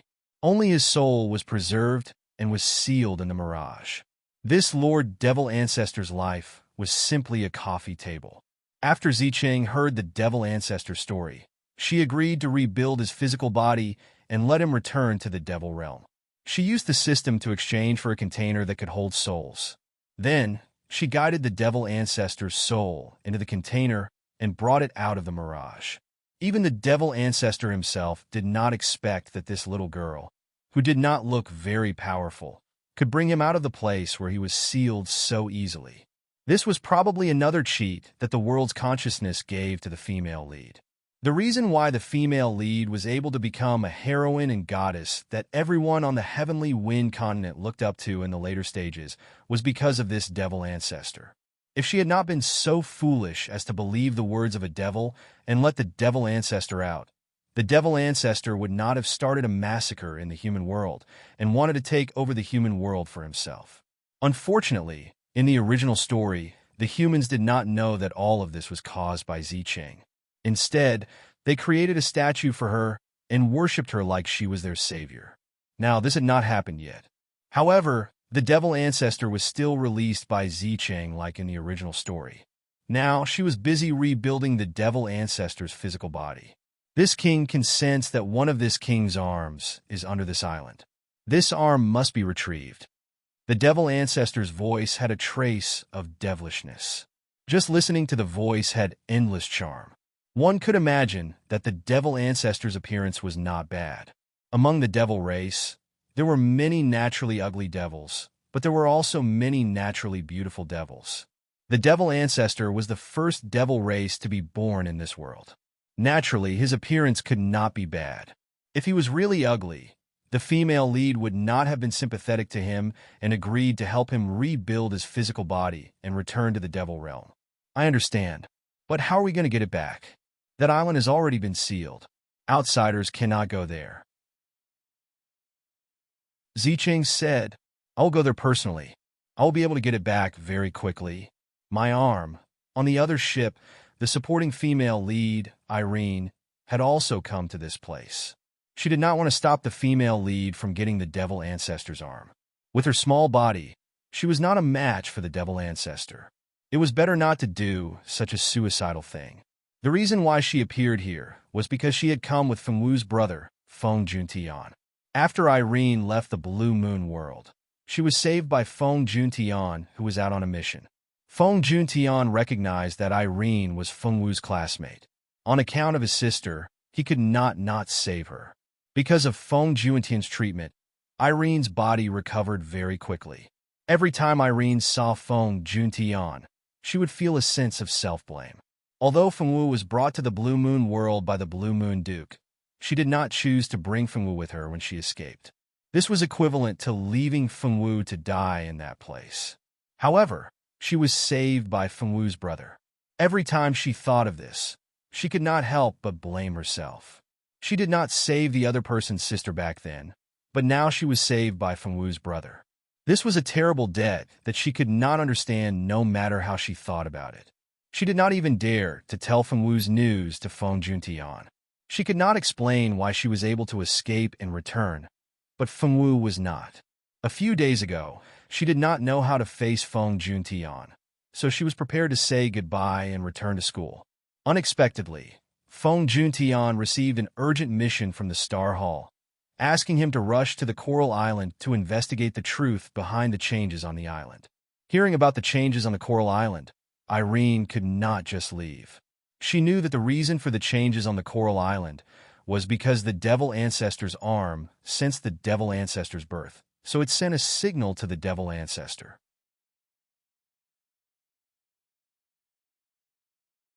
Chapter 592.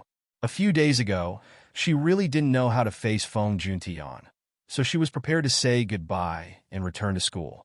Unexpectedly, Feng Juntian received an urgent mission from the Star Hall, asking him to rush to the Coral Island to investigate the truth behind the changes on the island. Hearing the news of the changes on the Coral Island, Irene really couldn't just leave. She knew that the reason for the changes on the Coral Island was because the Demon Ancestor's arm sensed the Demon Ancestor's birth, so it sent a signal to the Demon Ancestor. If they went to the Coral Island now, it was very likely that they would run into the Demon Ancestor. If they encountered the Demon Ancestor, there was an 80% chance that they would lose their lives on the Coral Island. Even if they were lucky and didn't encounter the Demon Ancestor, the Demon Ancestor's arm wasn't to be trifled with. The gas it released could cause all living things to mutate. Its power was so great that it could compete with the zombie virus in the apocalyptic world. In short, even if it was to repay the favor of saving her life, she really couldn't let Feng Juntian go to the Coral Island alone. Irene stood at the bow of the ship and sighed as she looked at the island surrounded by the black fog. She didn't know if it was the right choice for her to wade into the muddy waters. God, you must bless me and let me live from the hands of that great demon ancestor. After circling the island and killing who knew how many villagers who had turned into monsters, Mingxi and the others still didn't find any clues about the changes on the island. Fengwu followed behind Mingxi the whole time. Unexpectedly, she didn't even scream. Moreover, she didn't ask for help when killing monsters. Her attacks were fast, ruthless, and accurate. She wasn't much worse than some of the experienced warriors brought by Jerfman. After circling the island without finding anything, several hours had passed unknowingly. Jerfman suggested that everyone withdraw first and discuss their next move, but Mingxi felt that it was still early and that they should wait and see. In the end, everyone listened to Mingxi and planned to circle the island 2 more times. This time, they specifically went to some suspicious and hidden places that people usually didn't go. Jerfman proposed to go to the edge of the cliff by the sea. There was a very hidden cave on the cliff that people usually didn't go there. Perhaps the source of the black fog was related to that cave. Mingxi was not familiar with the environment on the island, and of course, he did not know where the more secluded places were, so the job of leading the way fell to Jerfman. Everyone followed Jerfman to the edge of the cliff and found the cave he had mentioned. After searching the cave, they found nothing. There was no problem here, so Jerfman led the way to the next suspicious location. However, after walking for less than 10 minutes, Fengwu suddenly saw 2 bloodthirsty spirits bearing their fangs and claws. These 2 spiritual bodies were filled with baleful aura. Furthermore, they had no consciousness and were full of aggression. Mingxi and the others were completely unaware that there were 2 evil spirits that wanted to harm them. There were no necromancers in their group, so they didn't even notice the 2 evil spirits hovering in front of them. The only person who discovered them was the Fengwu girl. Fengwu not only discovered 2 evil spirits, but also many dead souls not far away from them. They wandered around the island in a daze, their eyes bloodshot and without any consciousness.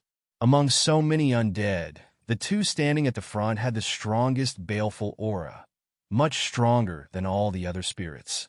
Fengwu thought about it and made a decision. Before the others could react, Feng Wu pulled out her pure sword. The white sword light on the pure sword was very dazzling. The appearance of this sword light made the black fog in the vicinity dissipate a little, and those undead seemed to feel a natural fear and didn't dare to approach. "What's wrong? What happened?" Jerfman immediately drew his sword and asked when he saw Feng Wu draw her weapon. The others were also on guard, but they did not find anything suspicious. "I say, Miss Feng Wu, can we not joke like this?" Jerfman put away his long sword and waved for the others he brought to put away their weapons as well. "I'm not joking." Feng Wu tilted her head in confusion. She was not joking, so why did this person say that to her? The Feng Wu girl pursed her lips unhappily. "Xiao Wu, is there something special in front?" Ming Shi knew the Feng Wu girl better and knew that she would not joke at a time like this. It should be said that he had known the Feng Wu girl for so long, but he had never seen her joke. The Feng Wu girl nodded obediently. "There are many spirits in front. They have turned into evil spirits and want to attack us." "Miss Feng Wu, you are a necromancer," Lady Noramanda's chief bodyguard, who was also her trusted aide, said with a face full of respect. The other warriors also looked at Feng Wu in a different light. They all thought that Feng Wu was a warrior like them. They did not expect her to be a dual cultivator of magic and martial arts. "What a genius." "No," Feng Wu said. "You are so humble." The others obviously did not believe her. She could see the spirits, so who could she be? In this world, other than necromancers, only people who use psychic potions could see the spirits for a short period of time. But Feng Wu had been with them all this time, and no one had seen her use psychic potions. So the final conclusion was that Feng Wu was a rare necromancer. "Feng Wu, was she humble?" "Miss Feng Wu, those things won't attack us, right?" One of the warriors was obviously very afraid of spirits. Now his little face was pale with fright. "Yes, they will." In fact, they were walking towards them. Hearing this answer, the warrior who was afraid of ghosts felt terrible. His little face was pale as he hid in the crowd, refusing to show his face no matter what. "Xiao Wu, you want to purify them?" Ming Shi thought of how Feng Wu had pulled out the pure sword just now. He knew how strong the purifying power of the pure sword was. He had personally used this sword before. When the first problem occurred in Blood Moon Forest, he had borrowed the pure sword from Feng Wu to solve it smoothly. "Yes." Feng Wu nodded. Purifying these spirits would also benefit the pure sword, which was why Xiaochun was so interested in purifying these things. He had been pestering her to purify them since just now. "Miss Feng Wu, so you know how to purify as well. Please do it quickly. If those things come to attack us, we will be in big trouble." The warrior who was afraid of ghosts jumped out to show his presence again. "I was just about to do it," Feng Wu said. After saying this, she raised the pure sword. Using the purifying power of the pure sword, she waved the sword towards the spirits. The spirits immediately let out sharp and mournful screams. These screams made people's ears uncomfortable. Their hearts were scared, their backs were cold, and they felt uncomfortable. Some people even used their hands to cover their ears. This sound was simply too unpleasant. If they didn't cover their ears, they wouldn't be able to take it.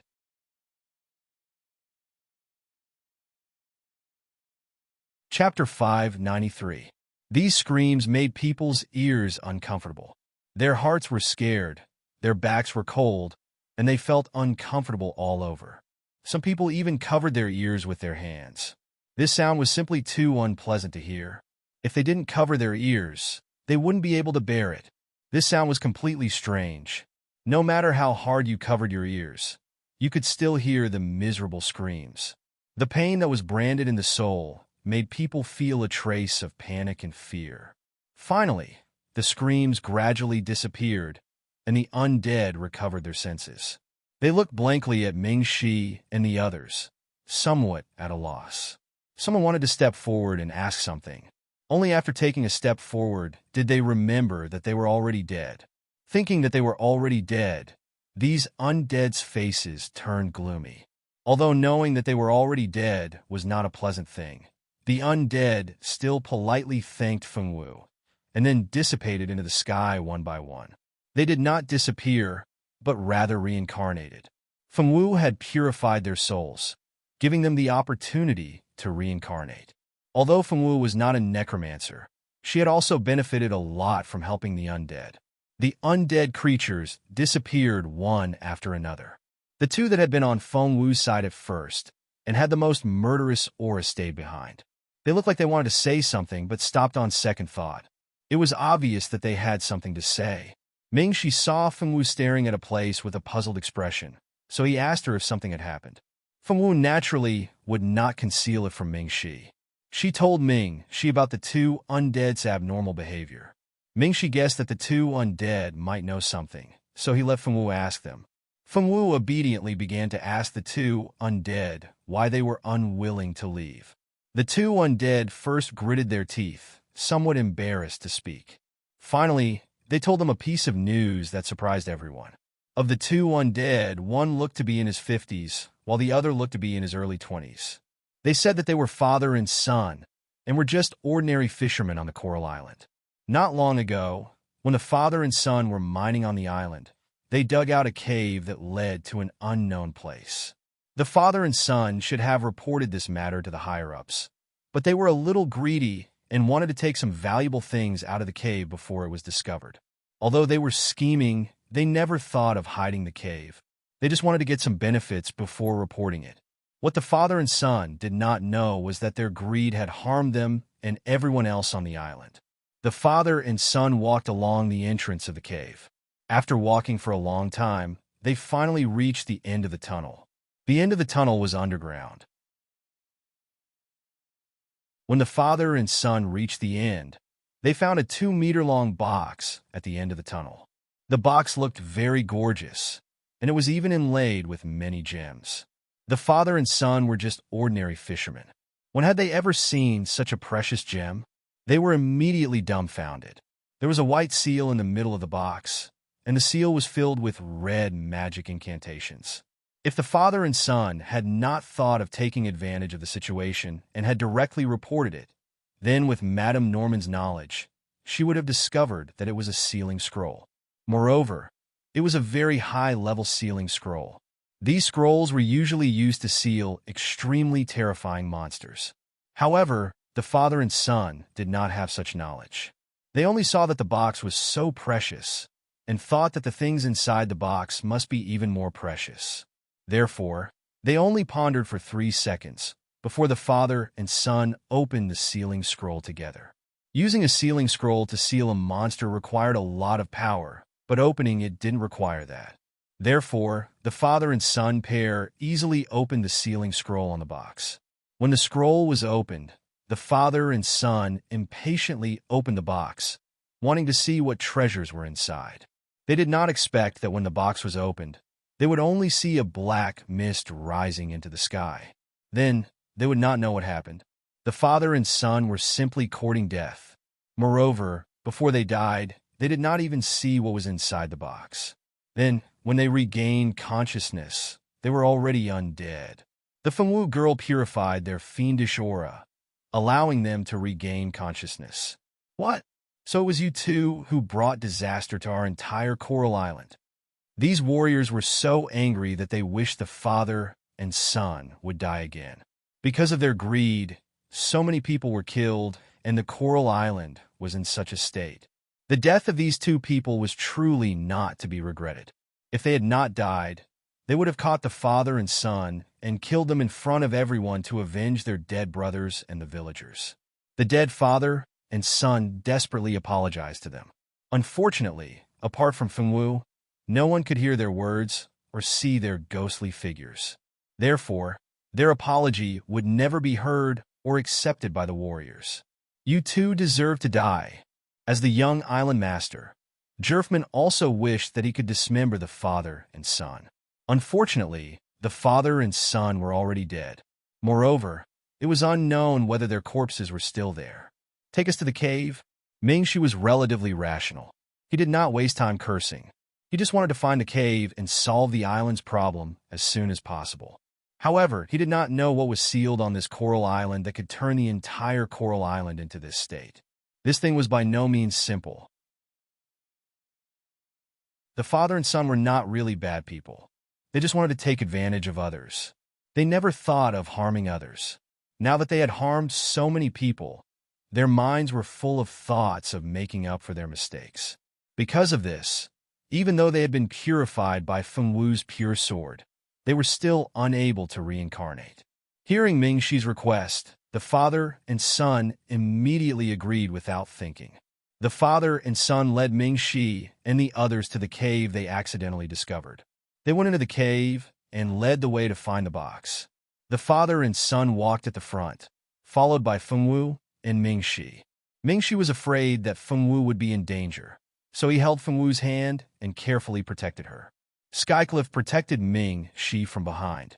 His responsibility was to protect Ming Shi, so he could not be too far away from Ming Shi. This passage was very narrow, only allowing one person to pass through sideways. Ming Shi and the others could only pass through sideways.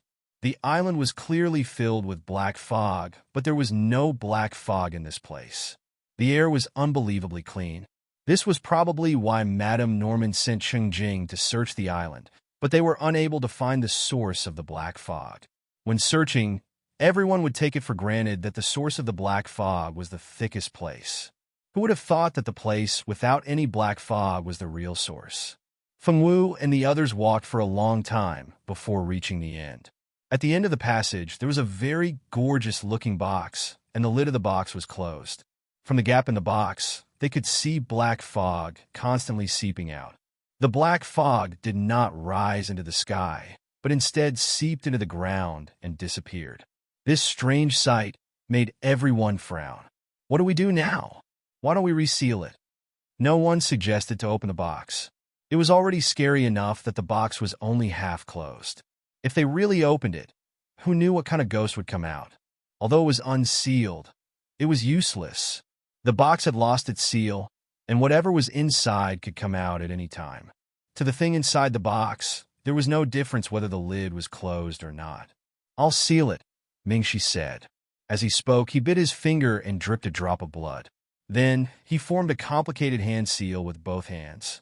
As the crown prince of the Silver Moon ancient nation, Ming Shi had inherited the sealing enchantment power of the Moon Monarch. When it came to sealing techniques, no one could compare to the Silver Moon ancient nation. Aside from Ming Shi, the others stepped back and waited for Ming Shi to complete the seal. Sky Edge and Feng Wu stood behind Ming Shi too. They did not disturb him. They did not know what was inside the box. At this time, there was no movement at all. Was it not going to attack and stop the seal? No one thought so, but no one guessed that the thing inside the box was only an arm. No matter how powerful the arm was, it could not have its own consciousness. While everyone was anxiously waiting for the result, a mysterious person covered in black fog suddenly appeared from the ground. This mysterious person was surrounded by black fog, and even his eyes were not exposed. They could barely make out a figure. Ming Shi and the others felt as if they were facing a great enemy. This mysterious person gave them a very strong feeling. Just the pressure alone was enough to make many people fall to the ground. Although some people didn't fall to the ground, their faces were pale and they were in pain. Traces of blood flowed from their mouths. It was obvious that they weren't having a good time. Feng Wu and Skycliff did not fall to the ground.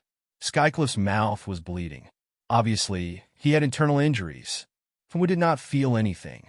The pure sword was a divine weapon, so it automatically protected its master. So, among the people here, Feng Wu girl was definitely the most relaxed. Even Ming Shi, who had God's blood, could not help but turn pale. Ming Shi and the others thought that this mysterious person would attack them. They did not expect that he just waved his hand and took away the box used for the seal. Then he disappeared from the ground. What's wrong with this person? Jerfman blinked in disbelief. He thought he was dead for sure. He did not expect to be so lucky to survive. "I don't know. Let's get out of here first," Ming Shi said. Of course, the others did not have any objections. The group immediately left the cave by the way they came. After leaving the cave, everyone found that the father and son pair had disappeared. No one cared where they went. Whether they wanted to stay or reincarnate had nothing to do with them. Jerfman thought that he was very cultured not to find a necromancer to destroy them. Without the pollution source, Fengwu used Xiaochun's power to evolve the entire island.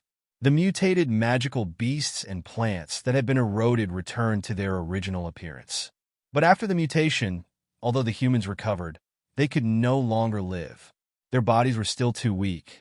They didn't have a strong vitality compared to magic beasts and plants. When the black fog corroded their bodies, they had already died.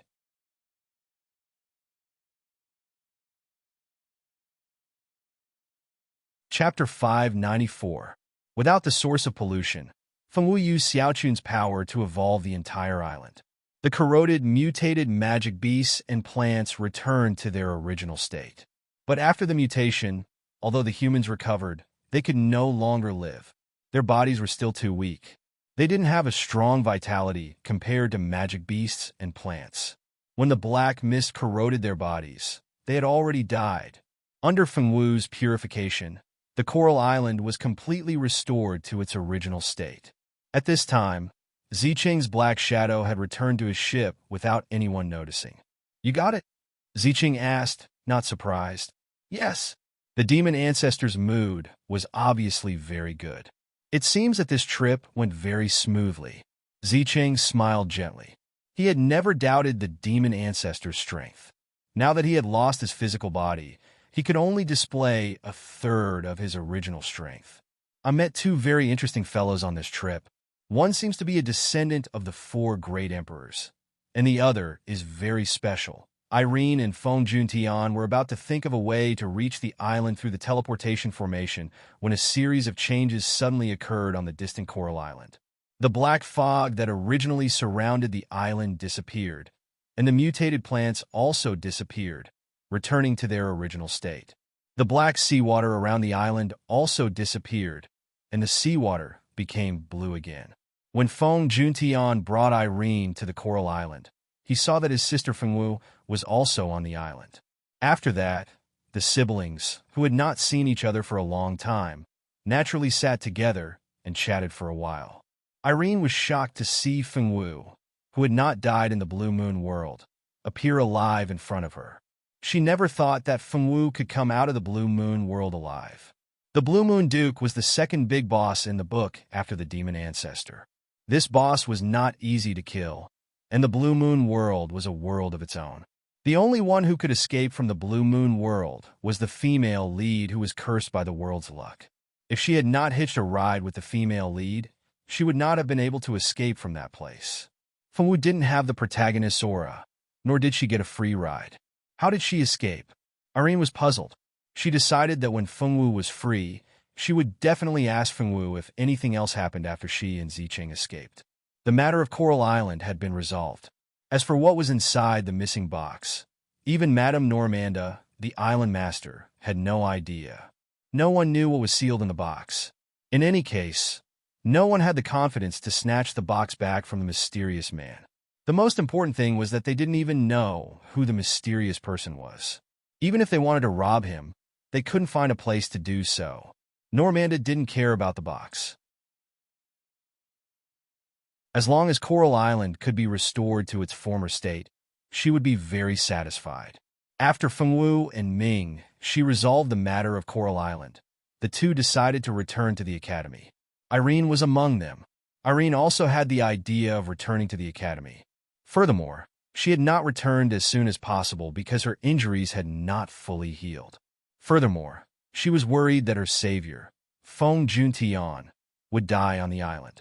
Therefore, she did not immediately return to the academy and instead came to Coral Island. Before returning, Normanda and her children entertained Ming Shi and the others. Feng Juntian felt that he did not help much and was embarrassed to stay on the island and accept their hospitality. However, when he thought of his sister, he did not want to leave so quickly. Therefore, he thickened his face and stayed. Before staying, he sent a letter back to the Star Hall and reported everything that happened on Coral Island to the higher-ups of the Star Hall. How the higher-ups would react was not something he should be concerned about. He just wanted to use these few days to accompany his sister. To be able to see her brother on Coral Island, The Fengwu girl was very happy. For the past 2 days, she went into the water with her brother every day to catch fish and crabs. Fengwu had already ravaged all the species of fish on the island. Not only did she eat until her belly was round, but she also packed Coral Island's specialty seafood. Feng Juntian was one of the Star Hall's star generals. He could not stay on the island to play for too long. After playing with his sister for 3 days, he had to return to the Star Hall to report. Fengwu and Ming, she also set off on the same day as Feng Juntian. They chose to take a boat back to the central city. They could also enjoy the scenery on the sea. Fengwu did not know that her precious son had been missing for several days. Now, the entire academy was frantically searching for her son. The leisurely Fengwu girl fished and ate fish on the boat every day. Her days were very comfortable. After Irene found a chance to see the Fengwu girl alone, she finally found out the truth about how the Fengwu girl left the Blue Moon world. After finding out that it was Ming Shi who ran to the Blue Moon world to save her, Irene was somewhat envious. Speaking of which, whether it was Fengwu or Zicheng, they were both transmigrated girls like her. As the female lead, Zicheng had endless suitors. She also had an outstanding male lead who took care of her in every way possible. Although Fengwu was not the female lead, she had captivated the future Moon Emperor. Just this achievement alone was much better than the female lead. There was also that reincarnated Xiazhua. She heard that he also had a girl he liked. Moreover, it was someone he liked from his previous life to this life. It seemed that she was the only single dog. This fact made her feel helpless. She took out a small mirror from her bosom and looked at herself. Impossible. She was clearly not bad looking. Why didn't she have a single suitor? This was illogical. As a single dog, Irene felt like she had suffered 10,000 points of damage. After returning to the academy with great difficulty, Irene wanted to go out and eat something good to comfort her wounded heart. She didn't expect to hear the big news as soon as she arrived at the academy. Fengwu's son had actually been kidnapped. And who was the person who kidnapped Fengyi? Even after so long, they still hadn't found out. Fengwu knew that something had happened to Xiaoyi and was very anxious. She immediately wanted to go out and look for him. However, after seeing the note that Xiaoyi had left behind, she was no longer anxious. She calmly sat down and ate and drank. Her reaction was too abnormal. Ajur and the others were worried that the Fengwu girl was too traumatized and couldn't take it anymore. Xiaowu, are you okay? Mo Gue carefully looked at the Fengwu girl who was gnawing on a chicken drumstick. Xiaowu, you don't have to worry too much. Xiaoyi will definitely come back safely, Silda hurriedly said. That's right, Xiaowu. You have to believe in everyone. With so many of us helping, Xiaoyi will definitely come back, Annika said with an expression of absolute trust. Rika looked at the mess, and her heart tightened. Seeing Wu like this, she didn't say anything bad, which was rare for her. She sat alone and drank fruit tea. I believe that Xiaoyi will come back. He wrote a letter, didn't he? Fengwu said with a straight face after gnawing on a chicken drumstick. It couldn't be. She actually believed the words written by that little fellow, who wasn't even 2 years old. He was such a young child. How could she believe his words? Everyone fell silent. Huh? They suddenly didn't know whether to tell her not to be so careless or not to worry too much. Both choices made them feel conflicted. What should they do? In less than 2 days after Fengwu's return, a bunch of seniors who had carried Xiaoyi before came looking for her. They comforted her in all sorts of ways and promised that they would definitely find Xiaoyi. They wouldn't give up until they found Xiaoyi. How dare they kidnap their Notre Dame du Starlight's mascot? They must have a death wish. What the hell was a mascot? On the 3rd day after Fengwu's return, she received a letter. She didn't know where it came from, but her name was written on the envelope. When the old guard handed the letter to Fengwu, Fengwu didn't know who would write her a letter. After opening the letter, the answer was finally revealed. This letter was actually written by the person who kidnapped Fengyi. It said that if she wanted to bring Fengyi back, she had to go to Sin City alone. If they found out that she had brought someone else with her, the person who kidnapped Fengyi would immediately kill the hostage. Fengwu thought for a few seconds, but still decided to go to Sin City to bring Xiaoyi back. It was best for children not to play outside for too long. Master also said that good children must come home on time. Where was the city of sin? It was a paradise for the evildoers of the entire continent. There were no laws or restraints there. There was only the creed that only the strong were respected. In every big city, there were laws that prohibited magic and martial arts. Killing people in the city was also a serious crime. However, it was different in Sin City. There were no restrictions there. If you wanted to kill someone in the city, no one would stop you. As long as you were strong enough, you could kill whoever you wanted. In Sin City, there were all sorts of crimes happening every day. Stealing, robbing, and kidnapping were just a small matter. It was normal for people to kill each other. There was their own set of rules. If an outsider came to Sin City, there would be nothing left of them. In many cities, criminals who had committed serious crimes but were not sentenced to death would be sent to the city of sin. These criminals were not allowed to leave the city. They were like everyone else. Whether they could survive or not depended on their strength and luck. In Sin City, the darkness of human nature was magnified to the extreme. Even children of a few years old had learned the unique way of survival. Although these children were young, they wouldn't lose to any adults if they were to be ruthless. In short, Sin City was an extremely dangerous place. For people who weren't strong enough, this place could be classified as an S-grade danger.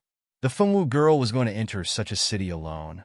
Before going to Sin City, Fengwu called back her irresponsible contract spirit, Liddy, and Bao Bao, who ran back to the spiritual world and disappeared. These two were definitely the most carefree contract spirits and beasts. They wandered around all day and hadn't been taught a lesson by their master. After finding two helpers and taking care of Xiaochun, the Fengwu girl left a letter saying that she was going to pick up Bao Bao. Then, there was no then. After leaving the school, Bao Bao suggested that Fengwu go to the Adventurers Guild to ask about Sin City. Many adventurers turned their attention to Fengwu, who was such a cute little girl, asking about Sin City. Some even advised Fengwu not to take things too hard. Once a cute little girl like her entered Sin City, she wouldn't even be left with a single scrap.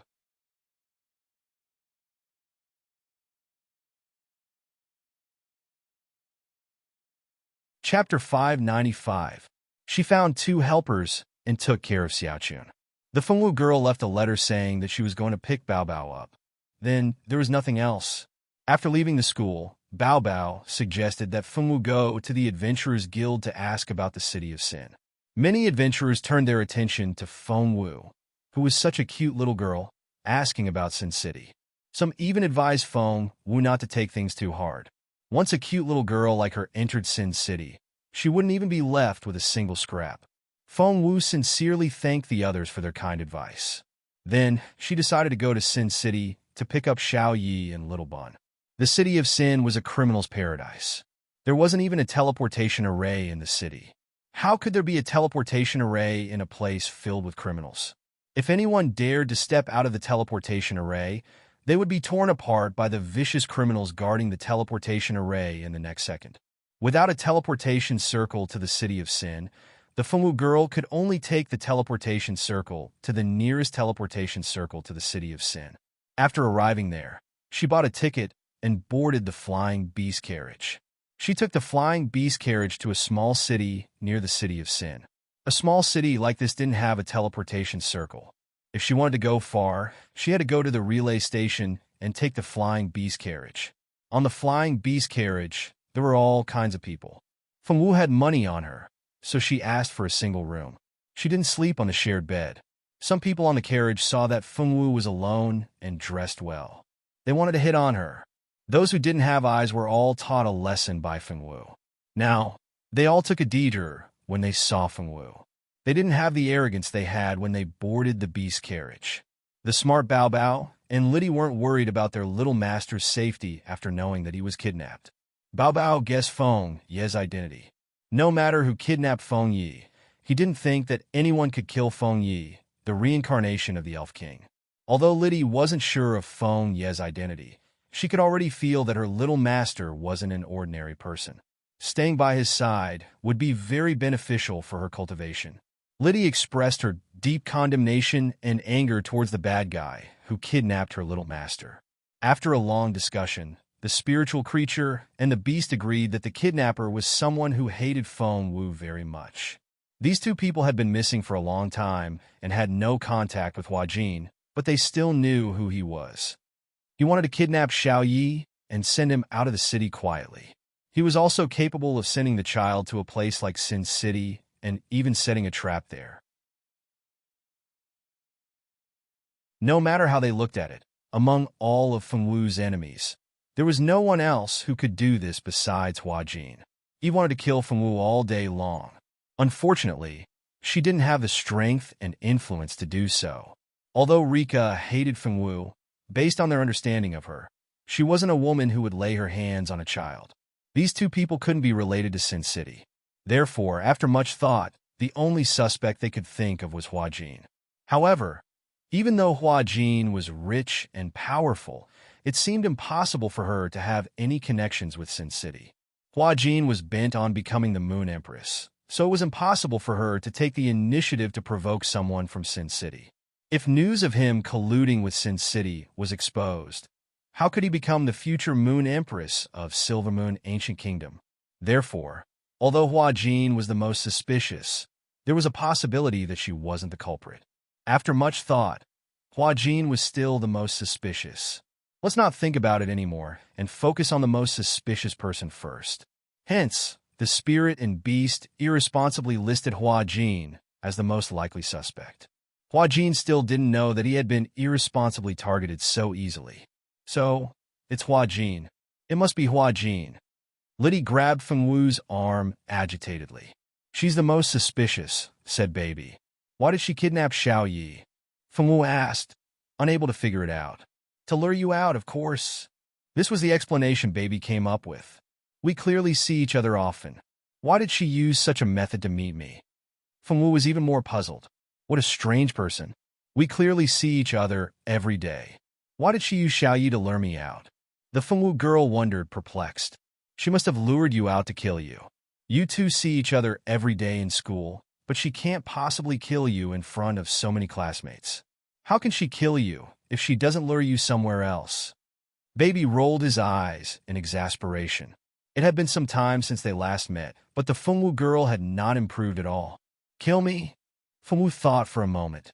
I don't think I've offended Hua Jin. Baby could not help but roll his eyes. He explained in detail how Hua Jin liked Ming Shi and how he wanted to be the Moon Empress. The Feng Wu girl finally got the hang of it. She wants to kill me just because Ming Shi doesn't like her? Feng Wu pursed her lips. Something like that. Baby and Liddy nodded in unison. The three of them discussed Hua Jin's issue all the way until the Flying Beast car arrived at the terminal. After alighting from the Flying Beast car, the Feng Wu girl bought a horse and rode it towards Sin City with a map in hand. The Feng Wu girl did not know that when she first set off for Sin City, Ming Shi and the rest had seen Feng Wu's message and were looking for her everywhere. They had heard from the guard at the gate that someone had sent a letter to Feng Wu. Only then did they think that Feng Wu might have received news from the mastermind and left in a hurry. However, no one could guess where Feng Wu had gone, so they could only ask around in the city. Fortunately, Ajur was lucky enough to meet the Ting Feng and Ting Yu siblings. When the siblings heard that Feng Wu was missing, they provided him with useful information. Before Feng Wu left, she had asked around about Sin City. What kind of place was Sin City? Was it a place where a good girl would go? Ming Shi and the rest were anxious. Ming Shi immediately chased after Hua Jin with Skycliff. Ajur and Mo Gue also applied for leave and chased after them.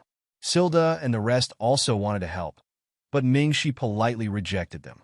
Sin City was not a place where girls should set foot in. It was extremely inconvenient to bring them there.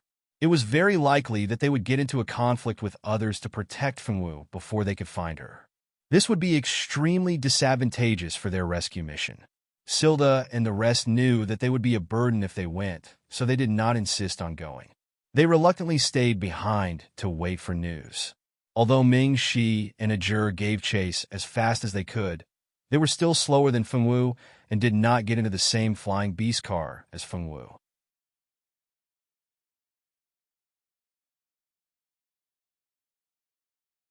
Chapter 597. Just as the boss was about to push the door open, A few more people popped out from the side. It's not a good habit to eat alone. Motherfucker, when did you guys get here? The boss was shocked and cursed in his heart. We came a little later than you. The newcomers laughed coldly. Why are you guys here? Did those guys call you guys over as well? The boss asked suspiciously. Just like you, we're here because we're paid. Since everyone's mission is the same, why don't we work together? Once we're in the room, we'll go up one by one. Since they were all here for the same mission, there was no other way. They didn't know who this woman offended to find so many men to toy with her. However, this had nothing to do with them. How could anyone who could live in the city of sin and develop their own power be compassionate and kind? After discussing, the few men walked into Feng Wu's room. Within 15 minutes, there were 7 men lying around in Feng Wu's room. All of them had their third leg broken. The Feng Wu girl didn't hold back at all. Her master had said that if she encountered bad people who wanted to take advantage of her, she should directly break their manhood. When Feng Wu attacked, she was fast and ruthless. These men didn't even have a chance to react before they were turned into eunuchs by Feng Wu. When these men woke up from the intense pain, they saw a little magical beast with an eggshell on its head floating in the space in front of them. This little magical beast was very cute, but it looked at them with a hint of schadenfreude. Tell me, who sent you here? Bao Bao saw that these men had woken up and flew in front of them, asking without holding back. The men looked at each other and didn't say anything. There were also people with some power in the city. If they confessed everything, how could they survive in the city in the future? Bao Bao sneered. If you don't say anything, then we don't need to keep you alive. After saying that, he gave the Feng Wu girl a look. The Feng Wu girl nodded and walked over with a dagger in her hand. There was not a trace of hesitation in her calm eyes, which made these people feel uneasy. Was this girl really the same as the information given by those people? Was she just an ordinary student? And a second-year student at that? No matter how he looked at it, she was a veteran who killed people like flies. Looking at her calm eyes and her sword-wielding hand, it was so steady that it did not tremble at all. This meant that this was not the first time she had killed someone. Perhaps the number of people she had killed was no less than theirs. If they had known that they were going to deal with this kind of little pervert, they wouldn't have accepted the mission just for some benefits. These people cursed the person who hired them and gave them the wrong information in their hearts. Don't. We'll talk. We came here because we accepted the mission. We really don't know who gave us the mission. The leader who first stood outside Feng Wu's door immediately told them everything he knew. He had killed countless people, but it didn't mean that he wanted to become a dead man. Although they might not let him go if he told them, if he didn't, he would definitely die. You guys too? Bao Bao turned his gaze to the others and signaled Feng Wu not to make a move first and to observe first. Feng Wu stood behind Bao Bao with her dagger.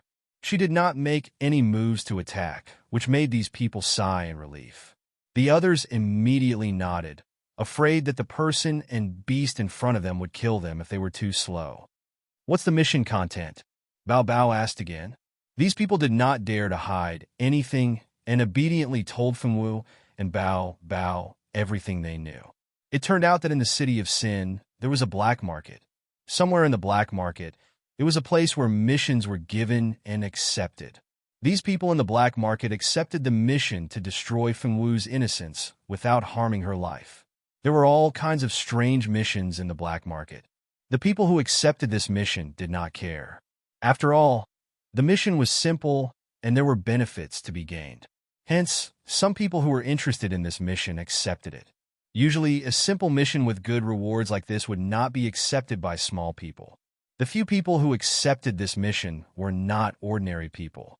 They were considered to be people of status in the black market. Some people wanted to accept it, but their status was not high enough. They were not qualified to compete with these people.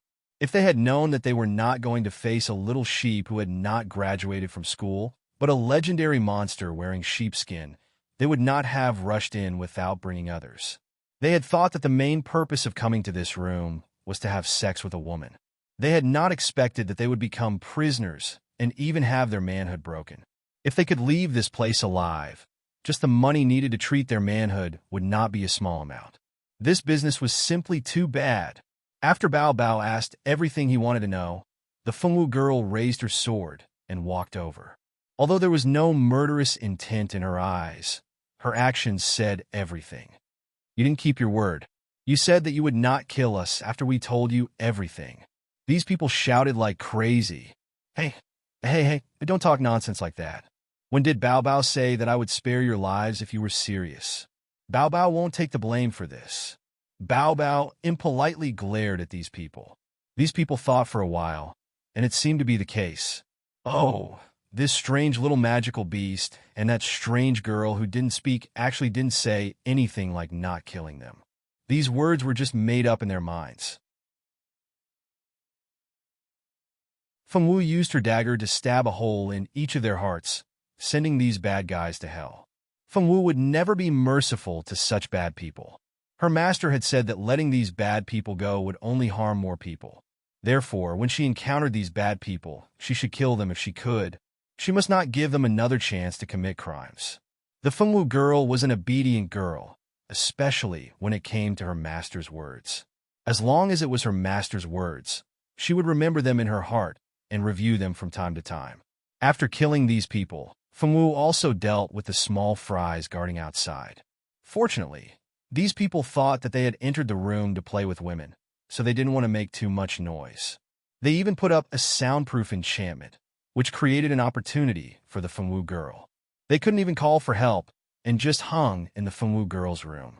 Before they died, they even became eunuchs in the Heavenly Wind continent. After dealing with all the enemies, the Fengwu girl destroyed the corpses. It was not to destroy the corpses. Yesterday, these people had made a lot of noise when they entered her room. It was impossible to hide it.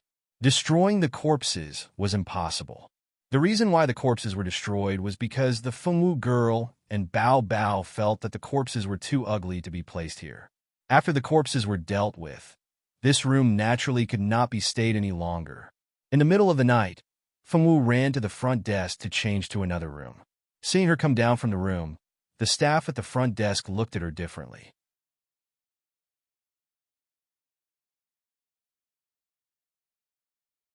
Chapter 598. Fengwu knew how hard it was to find a little bun in the city of sin. She had stayed in the inn for a few days, but she hadn't even seen a shadow of the little bun. She hadn't even heard of him. Bao Bao had been wondering where the little bun was hidden. They were here to save the little bun, so they couldn't leave empty-handed. After they had stayed in the inn for 3 days, someone sent her a letter telling her to go to the black market. Fengwu obediently went and even drank the wine that was prepared for her in one of the restaurants in the black market. Not long after Fengwu drank the wine, a few wretched-looking men walked in. These men took off their clothes as they walked in. They were all laughing, and it was obvious that they were thinking of something dirty. Bao Bao thought that Fengwu had obediently drank the medicine and wouldn't have a chance to fight back. He didn't think that the person who looked so weak before would be able to stand up. She even turned into a killing god and killed most of the men who came in, leaving only 1 or 2 to ask questions. After those people answered Bao Bao's questions, Fengwu sent the remaining 2 on their way with a sword. She walked out of the black market restaurant in one piece. Xiao Wu, we can't go on like this. The person who kidnapped Xiao Yi doesn't seem to want to give him back to you. Not only that, she wants to use him to destroy you. If you didn't have a pure sword to protect you and not be afraid of any poison, no matter how strong you are, you would have died in that person's hands. Bao Bao's face was a little ugly. No one would be happy if they were led by the nose. But where would they put Xiao Yi? Liddy stroked her chin as she racked her brains with a headache. That's a good question. The city of sin is so big. It's not easy to find a child. We have to think of another way. Bao Bao said. Perhaps it was because they had failed twice in scheming against Fengwu. They didn't know what would happen next time. So Fengwu and the others decided to ask around for information about the little bun. Even though they didn't get any information about steamed bun, they did hear something important. In Sin City, there was a Lord Yuli's who was collecting babies. It was said that this Lord Yuri's had been injured in a fight. Ordinary methods could not heal such injuries, so he planned to use forbidden magic. He directly sacrificed the flesh and blood of 100 little babies to restore his body to its peak. Sacrificing 100 babies wouldn't be difficult in other cities. However, in the city of Sin, it wasn't easy for babies to survive. Hence, the number of babies alive was very good. At most, there were 20 of them. It was impossible to gather 100 babies. In order to heal his injuries, Ulysses posted on the black market that he was collecting babies. The reward for this mission was average because it was just catching a baby.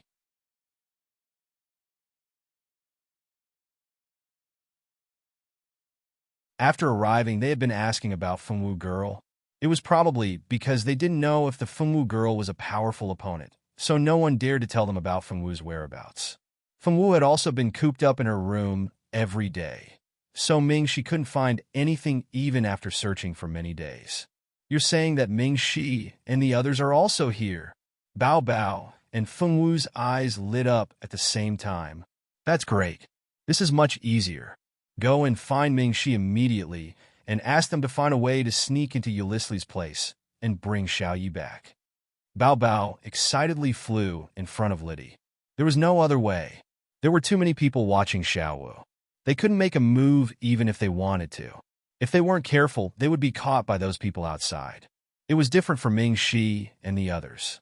Even if there were people who had designs on them, there wouldn't be many people who would dare to do so after they had shown their strength. There wouldn't be anyone watching them for no reason. Hence, it was best to let Ming-Shi and the others go. In order to let Ming-Shi and the others know what to do, Bao Bao specially asked Fengwu to write a letter and asked Liddy to pass it to Ming-Shi and the others. Ming-Shi and the others had been in the city of Sin for many days, but they couldn't find any news about Fengwu.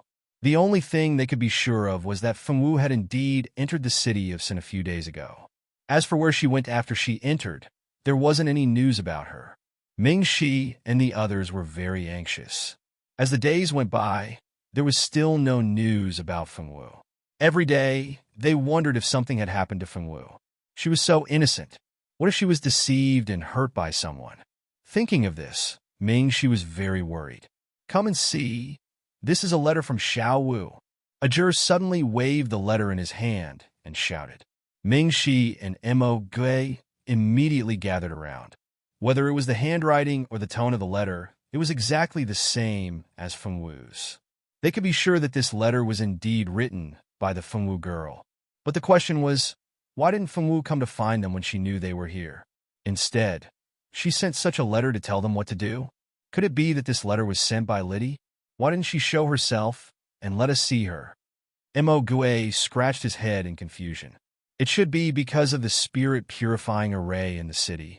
Ming-Shi had long discovered that this city of Sin had a special array set up by a powerful person to deal with the undead.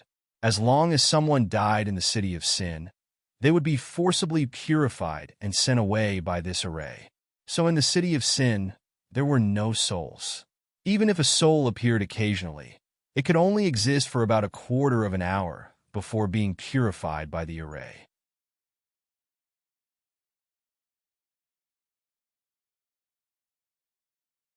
Chapter 599.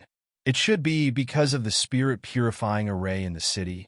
Ming-Shi had long discovered that this city of Sin had been set up by an almighty to deal with spirits of the dead.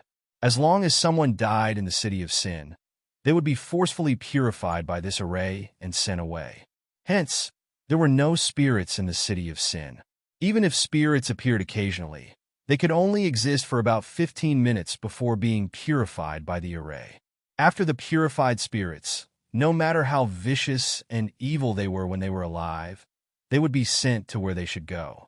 As for Liddy, she could only appear in the city of Sin because she had signed a contract with Fengwu. Even so, her abilities had been greatly reduced. At the very least, it was impossible for the current Liddy to appear in front of others. The fact that the city lord of the city of Sin had set up such a large array made the spirits of the dead, like Liddy, feel extremely stifled. The spirit-purifying array. The city of Sin actually has such an array. Could it be that these evil people are afraid of spirits? Mo Gui snorted. He really couldn't imagine that these evil people living here would be afraid of spirits.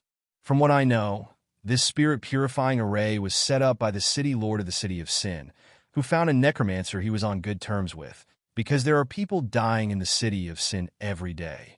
The city lord said that he didn't want his city to have more spirits than people, so he set up this array to send the spirits of the dead directly to where they should go. They don't have to stay in the city of sin. Ming-Shi shared some of the rumors he had heard. The city lord of the city of sin was said to be a warlock saint. If it wasn't for the warlock saint overseeing the city would have been destroyed long ago. Ming-Shi and the others didn't gossip too much about the city lord. Instead, they were curious about Yuri's, who was mentioned in Fengwu's letter. This Yuri's actually thought of using a baby to treat his injuries. It was obvious that he wasn't a good person. In a place like the City of Sin, he might even be one of the biggest bad guys.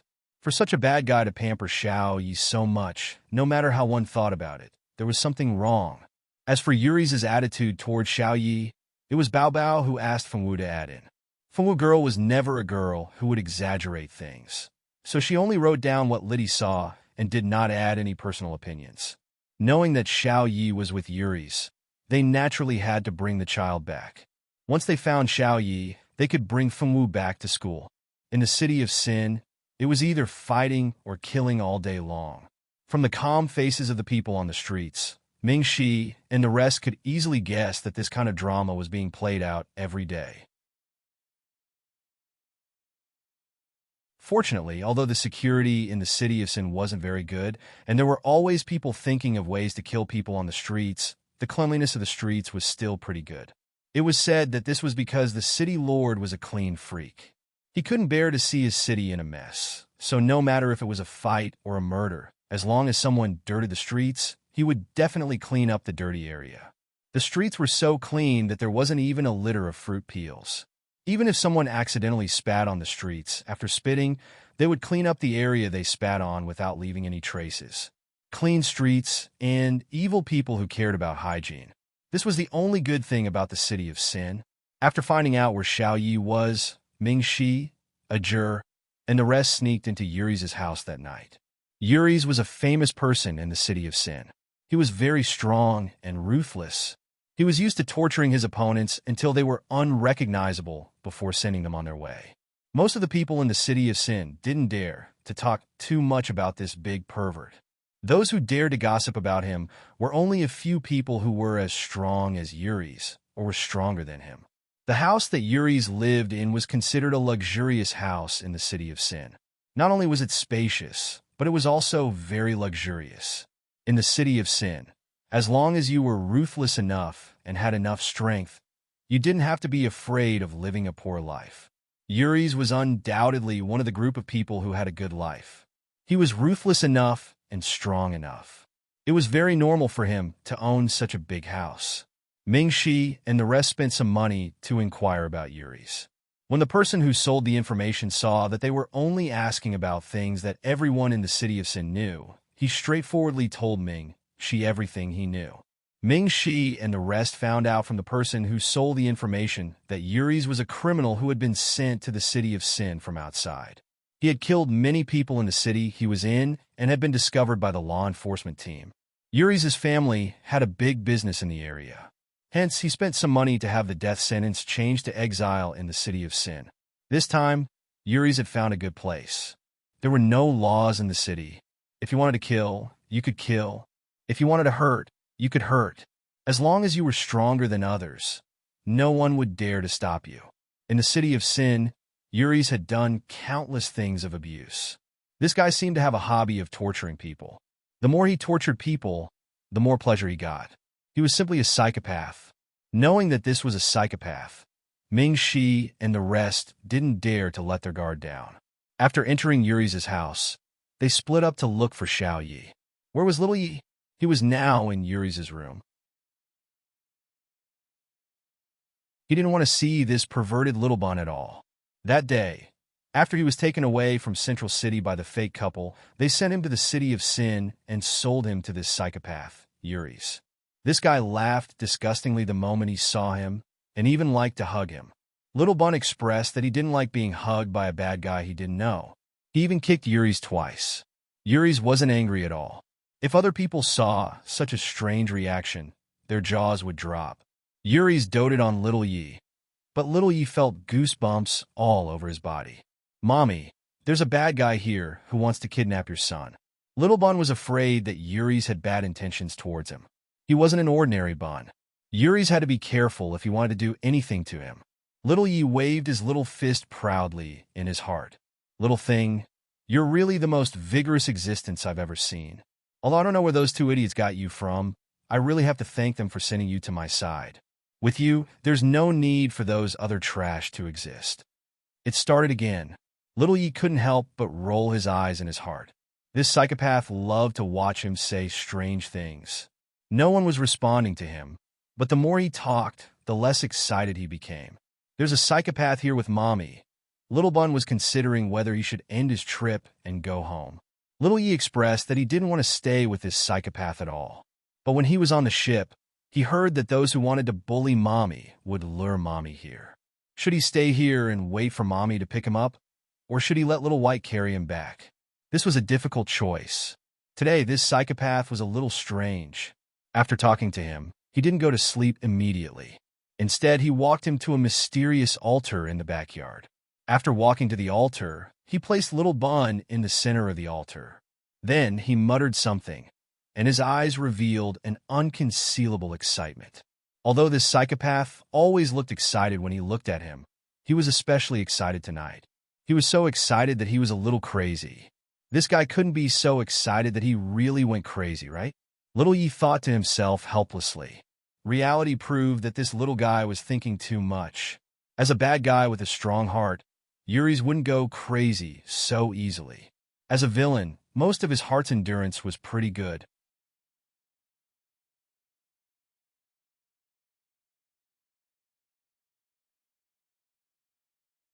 Chapter 600. Although this lunatic had always been excited when he looked at him, he was especially excited tonight. He was so excited that he seemed to have gone crazy. This guy couldn't be so excited that he really went crazy, right? Xiao Yi thought to himself helplessly. Reality proved that this little guy was thinking too much. As a bad guy with a strong heart, Yuri's wouldn't go crazy so easily. As a villain, most of them had a strong heart. After his excitement, Yuri's began to chant at the altar. The entire altar suddenly became a little eerie and terrifying. It'll be over soon. I'll be reborn very soon. As long as I absorb the thick life force in your body, not only will my injuries be healed, even my strength and lifespan will increase. You're really a treasure.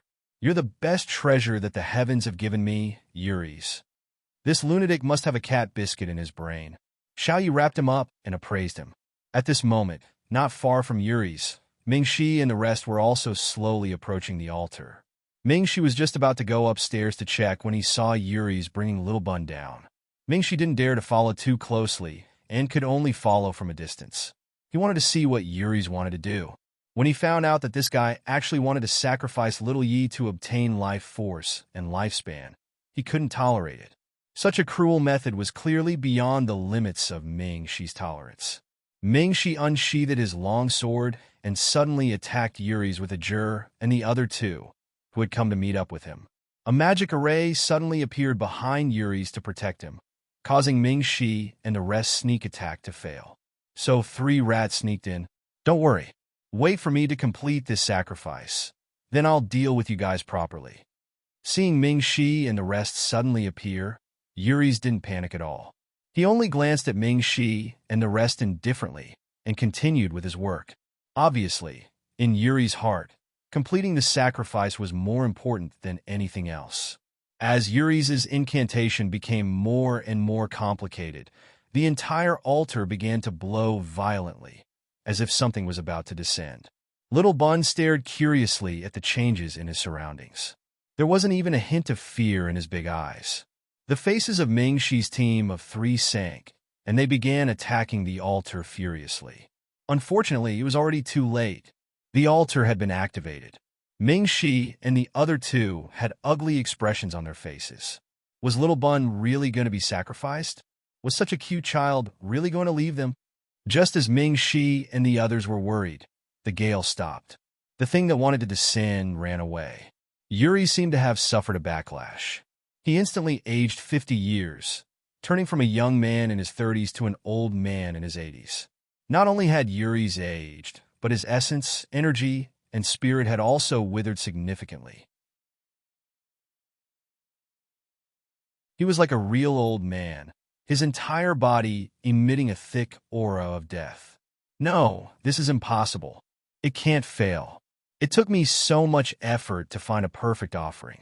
How can it fail? Yuri's, who had become an old man, shouted in disbelief. His voice was old and hoarse. His eyes were filled with panic and despair. It's precisely because it's too perfect that no one dared to accept this offering. Ming-Shi calmly walked to the center of the altar and picked up the curious little bun.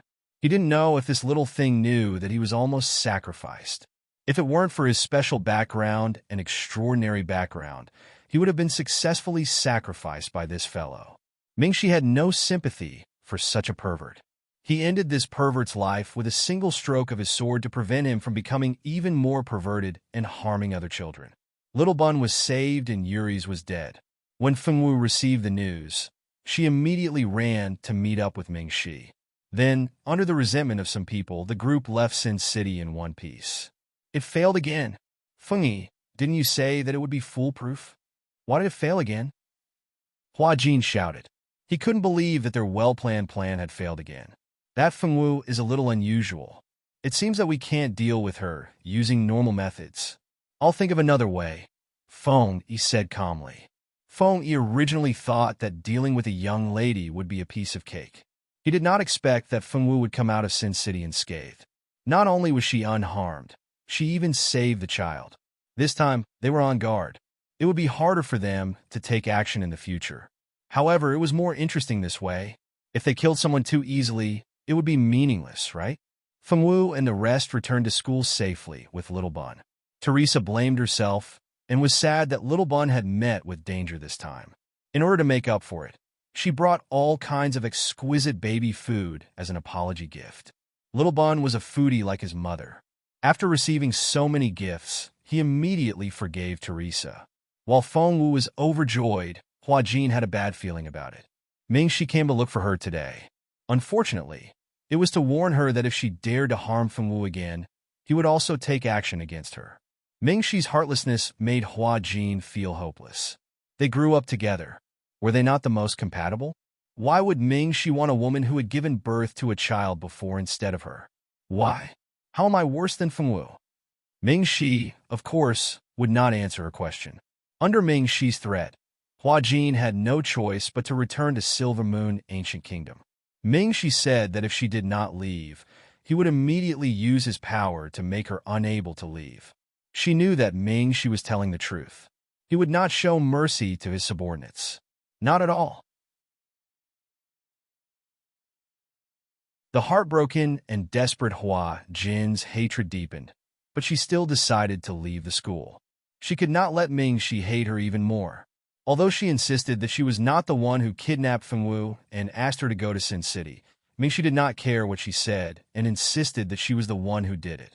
If she did not leave, Ming-Shi might do something to her for Fengwu. She would not be able to stop Ming-Shi. After thinking it through, Hua Jin left. Although she had left, it did not mean that she had given up on dealing with Fengwu. She would continue. It might be more convenient for her to make her move if she left the school. Hua Jin's departure did not attract much attention in the school. This legendary Moon Empress was only here to experience life. Now that she had more or less experienced it, she naturally had to leave. She was someone who wanted to be the Moon Empress. She did not need to be like them, who had to attend classes every day to practice magic and battle energy to have a bright future. After Hua Jin left, the days continued to move forward. Unknowingly, Fengwu was promoted to the 3rd grade. During the first semester of her 3rd grade, the Heart of Earth was born. This time, Fengwu did not have anything to do. She obediently stayed at home to take care of the child and did not go anywhere. Later on, during the 4th grade, the Heart of Metal and the Heart of Fire were born respectively, but Fengwu still did not join in the fun.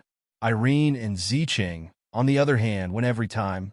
Xiazhua also inevitably caused trouble every time. As a result, the female lead, Ziqing, finally had no fate with the Heart of 5 Elements. After resolving the crisis of the world's destruction, Xiazhua only needed to protect his family wholeheartedly.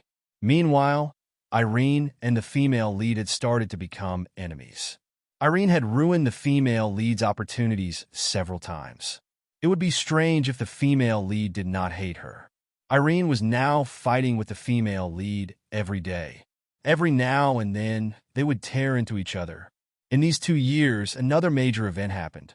Eve's brother finally died to save Zicheng, just like in the original novel. Due to Irene, the female supporting character, changing the plot, Eve's brother's death was delayed for 2 years.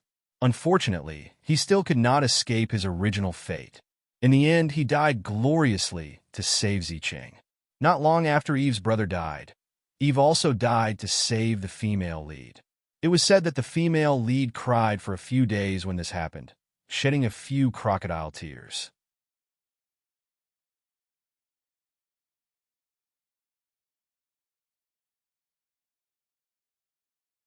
Chapter 601.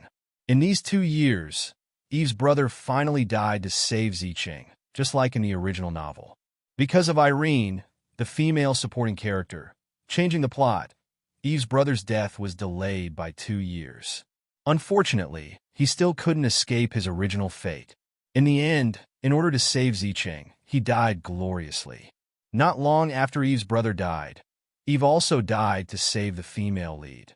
It was said that the female lead cried for several days when this happened, shedding a few crocodile tears. Fortunately, the plot was changed quite a bit.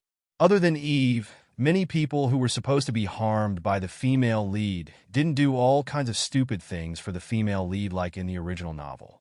As for Rika, in these 2 years, she had completely distanced herself from Zicheng and the others. Even Eve, who was originally on good terms with her, didn't contact her anymore. No one knew what she was thinking. Little Bowsy was almost 4 years old. Every day, he would run around and play wildly. With Little White by his side, he didn't encounter any danger. Ever since Little Bowsy almost couldn't come back 2 years ago, some familiar classmates would especially help Fengwu look after Little Bowsy. Fengwu was naturally happy to see this happen. In these 2 years, the classmates around her had matured quite a bit. Only Fengwu hadn't matured at all. She was still that little expressionless lowly. Ming, she had already graduated from Notre Dame du Starlight. In the second year, Skycliffe and Elena also left school. Fengwu was promoted to the 4th grade, and most of Fengwu's classmates were still working hard in the 3rd grade. At Notre Dame du Starlight, it wasn't easy to get promoted. It was common for a grade to be stuck for 2 or 3 years. Fortunately, Fengwu's good friends, Ajur and Mo Gay, were promoted to the 4th grade like her. They didn't struggle in the 3rd grade. As the transmigrated female protagonist and the counterattacking female supporting character, Irene, of course, had also successfully advanced to the 4th grade. These two had powerful golden fingers, so it was impossible that they couldn't even advance to the 4th grade. In the past 2 years, the continent had been in turmoil. Many strange things had happened in many areas, and no one could figure out the reason for them. This had caused many people to be in a daze. More and more demonic creatures gushed into the human world, wreaking havoc there. In order to deal with the demonic creatures, the Astral Hall Master recruited a group of people from the Notre Dame du Starlight. Elena and the others all joined the Astral Hall to work. Last month, Huajin stole half of a map from the palace that no one knew the use of and even gave it to an outsider. This matter was discovered by the people of the Silva Moon Ancient Kingdom. Hua Jin's reputation was instantly ruined, and she no longer had any chance of becoming the Moon Empress. Even the Moon Empress, who had always doted on her, was thoroughly disappointed in Hua Jin. Not long after the map went missing, someone found the entrance to the Demon Realm and wanted to enter the Demon Realm through this entrance. Unfortunately, this person did not know that it was not so easy to enter the Demon Realm. The moment the entrance was opened, there was a strong suction force that sucked away his life, blood, and strength. In short, this brave warrior who had delusions of entering the Demon Realm was eventually sucked away until only his skin was left. One had to admit that this person's identity was actually that perverted young man, Feng Yi. Feng Yi had made a deal with Hua Jin in the early years. Although the deal was not completed, he was determined to get the map. In order to get the map, he had threatened Hua Jin. Hua Jin did not want this matter to spread, so she had no choice but to reluctantly take the map. With his half of the map and the other half of the map in his hand, he could find the location of the treasure that was marked on the map. When Feng Yi found the location and opened the seal, he was immediately sucked to death by the door. Perhaps even Feng Yi did not expect that he would die in such a tragic manner. Feng Yi's death left behind a mess for the Moon Emperor. The door to the demon realm had been opened, and if it was not sealed, countless demonic creatures would flood into the human world. When that time came, it would definitely be a historical disaster for the human world. The map was lost in the Silver Moon Ancient Kingdom, so the Moon Emperor had no choice but to take responsibility. However, to seal the door to the demon realm was not an easy task. The difficulty was several times higher than sealing the enchantment in the Blood Moon Forest. When the Blood Moon Forest was sealed, it was only a forest. Sealing the door to the demon realm was not that simple. It was a door that could lead to another world.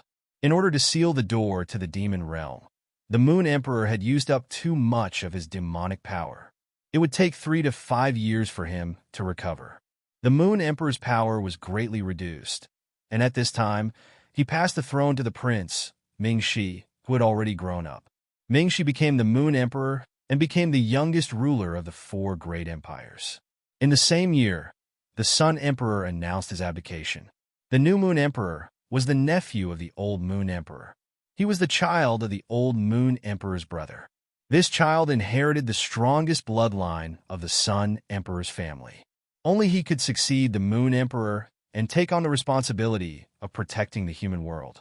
When the Sun Emperor and the Moon Emperor announced their abdication, people wondered if the Lord of Heaven and the King of Earth would announce their abdication as well. Fortunately, that was not the case. The Lord of Heaven and the King of Earth of this generation were not young anymore.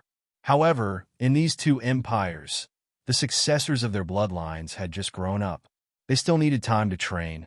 In a short period of time, the Lord of Heaven and the King of Earth would not give the throne to them. The Sun Emperor and the Moon Emperor of this generation were young men. They were young and promising. Who knew how many famous young ladies had their eyes on them? Unfortunately, one of them said that he did not want to get married, and the other said that he already had a fiancée. Although the 2 emperors had expressed their intentions, the girls were too passionate. They did not care what they said and still insisted that they wanted to have children with the 2 emperors. In order not to disturb Fengwu's peaceful school life, no one knew that the Fengwu girl was the fiancée that the Moon Emperor mentioned. Fengwu lived very comfortably in the school, and no one came to disturb her. In addition, when Fengwu was in the 4th grade, someone from the Star Hall came looking for her, hoping that she could work there. It was probably to do paperwork.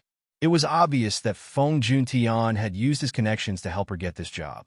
Most of the jobs at the Star Hall involved fighting demons. There were only a few jobs that did not require too much danger. For the sake of her elder brother, the Fengwu girl agreed to do paperwork. At the same time, Ajur and Mo Gue also joined the Star Hall. Ajur was originally the Star Hall's holy envoy, while Mo Gue was recommended to join the Star Hall because of his good performance in school. The homework of the 4th grade was not too heavy, and the 3 young people all began to practice in Star Hall. This time, the little bun insisted on going with them. No matter how Feng Wu tried to persuade him, he would not listen. Feng Wu had to take him to Star Hall to register. Ajur and Mo Gue were both assigned to the combat department. Feng Wu went to the office by herself.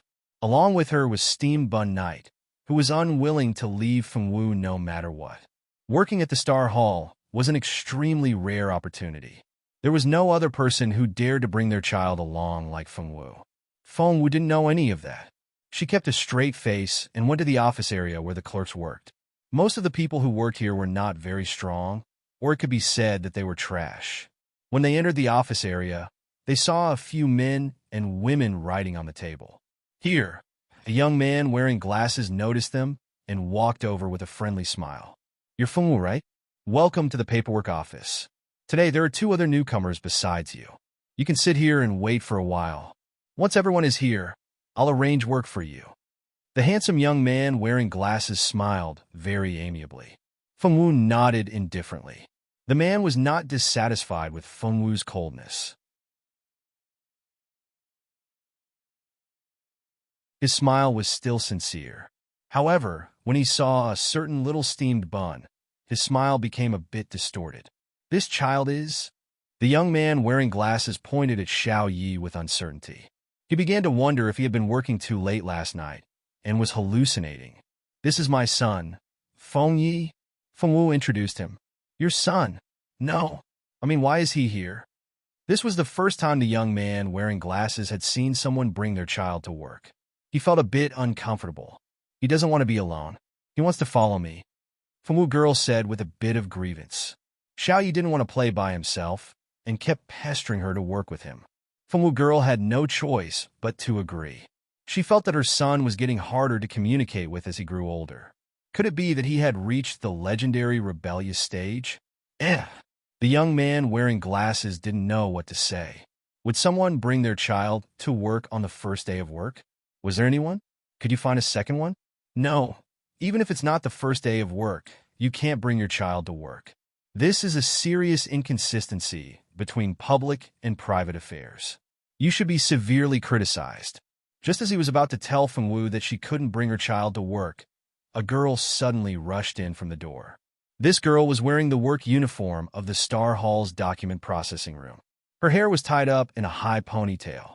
Her face was young and cute, especially her pair of big eyes were particularly bright. I'm sorry. It's my first time coming to such a high-end place like the Star Hall. I accidentally looked at the scenery for too long. Boss, please forgive me. I didn't mean it. If my brother knew that I was fired on the first day of work, my brother would definitely kill me. Boss, you won't be so unreasonable, right? The young man wearing glasses didn't say anything, but this girl began to bombard him. After she finished speaking, she winked at the young man, making the corner of the young man wearing glasses twitch. You're Hanxia? The young man wearing glasses had no choice but to associate a girl in the file with this reckless girl. In the file, the reason why this girl was recruited was that her writing was outstanding and she was full of love for literature. She was a good girl who was hard to come by. He didn't know whether her writing was outstanding, whether she was full of love for literature, or whether she was a good girl who was motivated. He only knew that this girl seemed to be a little silly. Then he thought about the reason why Fengwu was recruited. There were only 4 words: conscientiousness and responsibility. Wasn't it obvious that she came in through the door? Couldn't you write a few more words to make the file look better? With only 4 words on it, he was embarrassed to show this file to others.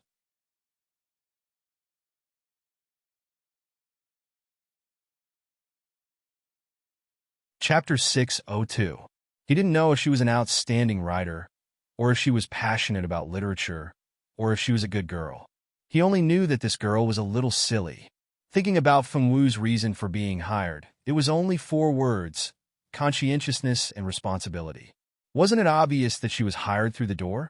Couldn't she write a few more words to make the file look better? With just 4 words, he was too embarrassed to show the file to others. He hoped that the last one wouldn't be such a weirdo. Although the document processing room only did some clerical work, the pay was good, and they didn't need to go to the front lines to fight monsters. It could be said that it was an extremely safe job, but this didn't mean that their department would accept just anyone. Yes, boss. You actually know me. I'm Han Xia. My brother is Han Jiang, the clerk of the arbitration tribunal. My brother introduced me to this job. My hobbies are writing, painting, and singing. If you guys are tired from work, you can call me to sing a song to relieve everyone's fatigue. I can do it. Han Xia was like a little chatterbox, a long string of words coming out of her mouth. Very good. This girl was not only silly, but also a chatterbox. Han Jiang's sister was the polar opposite of her gentle and polite brother. He originally thought that Han Jiang's sister was the same as him, the kind of liberal arts elite that made people feel at ease. He didn't expect her to be a chatterbox. If he had known, he wouldn't have agreed to let Han Jiang's sister into the document processing room, no matter how much he said. Enough, I know who you are. You and Fengwu rest for a while. There's still one more person who hasn't arrived. We'll wait for a while. Just as he finished speaking, another person walked in. This time it wasn't a girl, but a boy. This boy looked very bright and definitely didn't look older than 20 years old. He was a little handsome and was definitely a little fresh meat. Sorry, because it wasn't easy to get a job at Star Hall. I was so excited that I couldn't sleep last night. As a result, I overslept when the sun rose. Boss, I was wrong. I won't be late next time. Please don't fire me. The sunny little fresh meat pleaded with the bespectacled youth with a pitiful look. You're Zhao Yang. The bespectacled youth said the sunny little fresh meat's name with certainty. Even his name was Zhao Yang. He was indeed a sunny boy. Yes, I am Zhao Yang. Zhao Yang stood upright and admitted his mistake with a good attitude. After seeing the expressionless young girl with a baby and the silly and talkative young girl, the young man named Zhao Yang was more pleasing to the eyes of the young man with glasses. He didn't even fuss over the fact that he was late on his first day of work. Even the young man himself did not realize that his standards had been lowered again and again. All right, you don't have to say any more.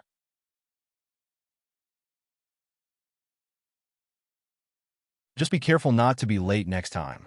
It's understandable that everyone might not be used to working on their first day. After that, the bespectacled young man paused for a moment before continuing. Let me introduce myself first. My name is Wu Chang. During your one-year internship, I'll be in charge of leading you and arranging your daily work. I'll also be in charge of assessing your abilities a year later. After a year, if your ability evaluation reaches good or above, you can stay. If not, you can no longer work in the Star Hall. I believe someone already told you this when you took the Star Hall exam, so I won't talk about some of the content in the middle. Now I will arrange your work. I have 3 blank files in my hand. These files have already marked the place where you will complete the records. Now, the 3 of you can come over and take one. Wu Chang took out 3 files that had not been recorded and let the 3 newcomers come up and take one. Han Xia was the most enthusiastic. He was the first to rush up and take one. Feng Wu was the second. As the only man among the 3, Zhao Yang naturally fell to the last. The last file folder was his. There were 3 locations in the 3 files. What they had to do was to go to the location marked on the file folder and make the next record. The 3 of them received the task and did not dare to stay any longer. They immediately set off to the place they were going to. Feng Wu took Kid to the scene of the Red Group's second team's operation. Her task was to record the process of the Red Group's second team's capture of the Star Hall wanted criminal. This time, they caught a woman who committed all kinds of evil. This woman was an evil sorcerer who specialized in absorbing men's essence and blood to improve her magic. After the men's essence and blood were sucked dry by her, they all rapidly aged and died miserably. This woman was nicknamed the Black Widow. She was in the top 10 of the Star Hall's Red List. Star Hall had 7 groups of warriors: red, orange, yellow, green, cyan, blue, and purple. Red was the lowest level and purple was the highest. These 7 groups of warriors were each divided into 10 small teams. There was no limit to the number of people in each team. However, the higher the team, the fewer humans there were, because the requirements were higher. Because it was Feng Wu's first time doing paperwork, Wu Chang arranged some relatively simple and non-dangerous work for them. Feng Wu found the Red Group's second team. The people in the second team knew that she was the new scribe and did not make things difficult for her. They took Feng Wu with them to catch the Black Widow. In order to protect Feng Wu's safety, the captain of the second team also sent 2 good warriors to protect her and Xiao Ye's safety. In order to prevent the child from running around, one of the warriors simply carried Xiao Yi the whole time. They were afraid that when he ran around, he would run into the Black Widow's encirclement. At that time, if there was an accident, their second team would be in trouble. This time, the task of catching the Black Widow went very smoothly. Feng Wu held a pen and watched from the back. She only wrote a few words when the task was finished. Then, she put the file away and left. The 2 warriors in the second team saw Feng Wu writing. When could paperwork be so simple and clear? I'm not well educated. Don't lie to me. Zhao Yang and Han Xia happened to come back as well when Feng Wu returned to the document processing room with the file she had prepared. The 3 met and went to Wu Chang to hand in the task. Wu Chang calmly opened Feng Wu's file and flipped it open. There were only a few words written on it. Under the joint efforts of the Red Group's second team, the Black Widow was caught. It's over, there's nothing. Unwilling to give up, he flipped to the back. Sure enough, there was not a single word. Wu Chang's face darkened. Fengwu, what the hell are you writing? Even if you're lazy, you can't do this. I'm not lazy. Fengwu looked at Wu Chang with a wronged expression. Wu Chang instantly felt that he was a pervert who bullied a girl. All right, she's a newcomer and has no experience. Don't get angry. It will get better in the future. This is too simple. This won't do. Next time, you have to write the process in more detail. Wu Chang coughed lightly, his tone much better. Fengwu didn't quite understand, but she still nodded obediently. It's okay, Fengwu. It's your first time after all. If you don't understand, you can refer to what I wrote. I'm not boasting, but I'm a professional. Han Xia stood at the side and said with a smile. That smile was full of confidence. Since she was so confident, then let's take a look at her. Then, Wu Chang put Fengwu's file aside and picked up Han Xia's file. Wu Chang spent a minute reading it, and his whole face turned green. You tell me what you wrote. If it was said that when he saw Fengwu's file, he only felt a little powerless and angry, then when he saw Han Xia's file, Wu Chang felt like he was about to vomit blood. The members of the Red Third Team surrounded Bing Ji. Bing Ji was at a loss as she looked at the members of the Red Third Team surrounding her. Her beautiful eyes were filled with struggle and grievance. The handsome captain looked at Bing Ji's eyes with a trace of unbearable pain. The next second, he resisted the heartache and slashed at Bing Ji with his long sword. Bing Ji dodged sideways. The expression on her face seemed to be hidden and resentful.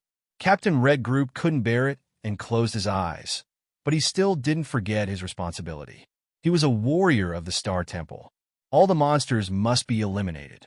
After a painful struggle, Captain Chi-san and his brothers finally caught Bing Ji. The moment Bing Ji was caught, the two of them looked at each other for 10,000 years. When they heard the contents of the file, all the people who heard it were shocked. Some people even dropped the food in their hands to the ground. Is there a problem with that? I think I wrote it well. You see, if there's a fighting scene, there's a fighting scene. There's a literary scene, there's a literary scene. This is my work of confidence. Han Xia couldn't figure out what the problem was. How can you tell from Bing Ji's eyes that there are so many emotions? Bing Ji is an ice-type demon. Her eyes are as white as ice. Furthermore, Bing Ji has no emotions. She is cold from head to toe. Grievance, confusion, and bewilderment. Are you sure you wrote Bing Ji, not the female lead of a novel? And Captain Red Group, when did he look at Bing Ji for 10,000 years? Why don't you go to heaven? Take it back and rewrite it. If you don't write it well, keep writing it until you write it well. Wu Chang was about to vomit blood. What kind of person was this? He wrote a flat file into a novel. Han Jiang, this fraud, said that his sister's writing was good and she was full of love for literature. He felt strange. His sister was so excellent. Why didn't the arbitral tribunal accept her? Instead, they begged him. It turned out that the direction of her excellence was in the novel. Wu Chang was so angry that he smashed the file on Han Xia's face. No matter how stupid Han Xia was, he knew that he had hit the muzzle of a gun. He didn't dare to fart and closed his small mouth tightly. Yes, boss. Han Xia felt wronged. It was obviously a self-confident work. Next to them, a person who had worked in the document processing room for some years suddenly called Han Xia. I say, little sister Han Xia, what did you do before you came here? The big sister said with a smile. Me? I used to write novels. Those noble ladies liked to read novels when they had nothing to do. I loved to write that since I was a child. Han Xia had a proud expression on his face.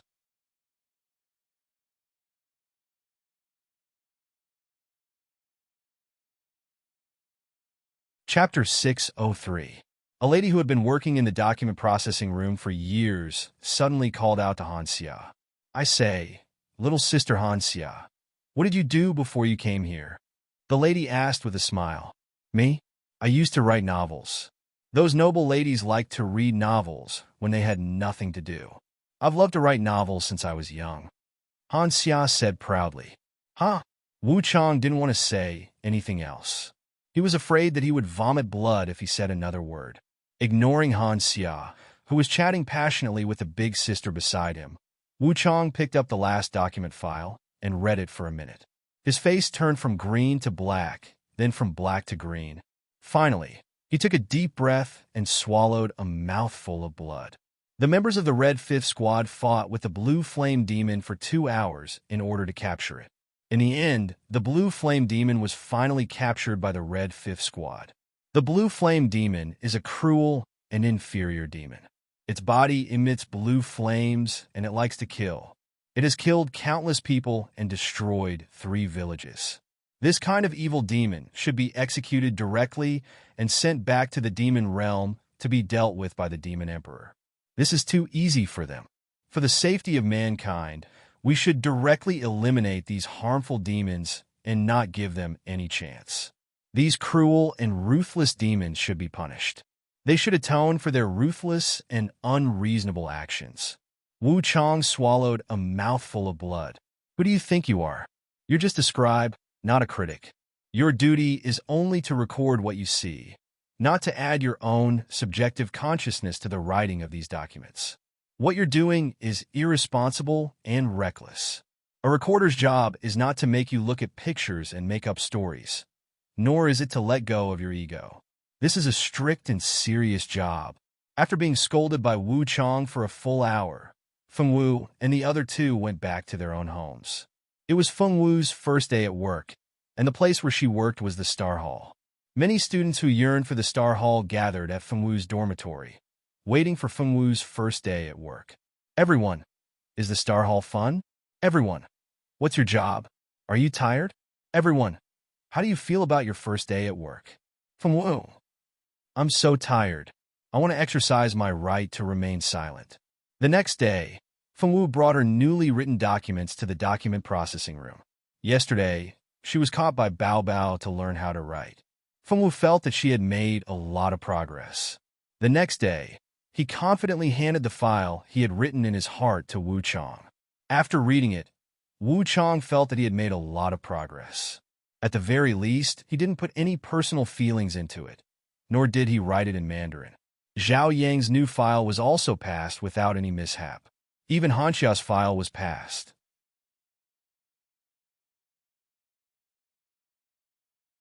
However, Hanxia's file was written so well that Wu Chang suspected that she had asked her brother to write it for her.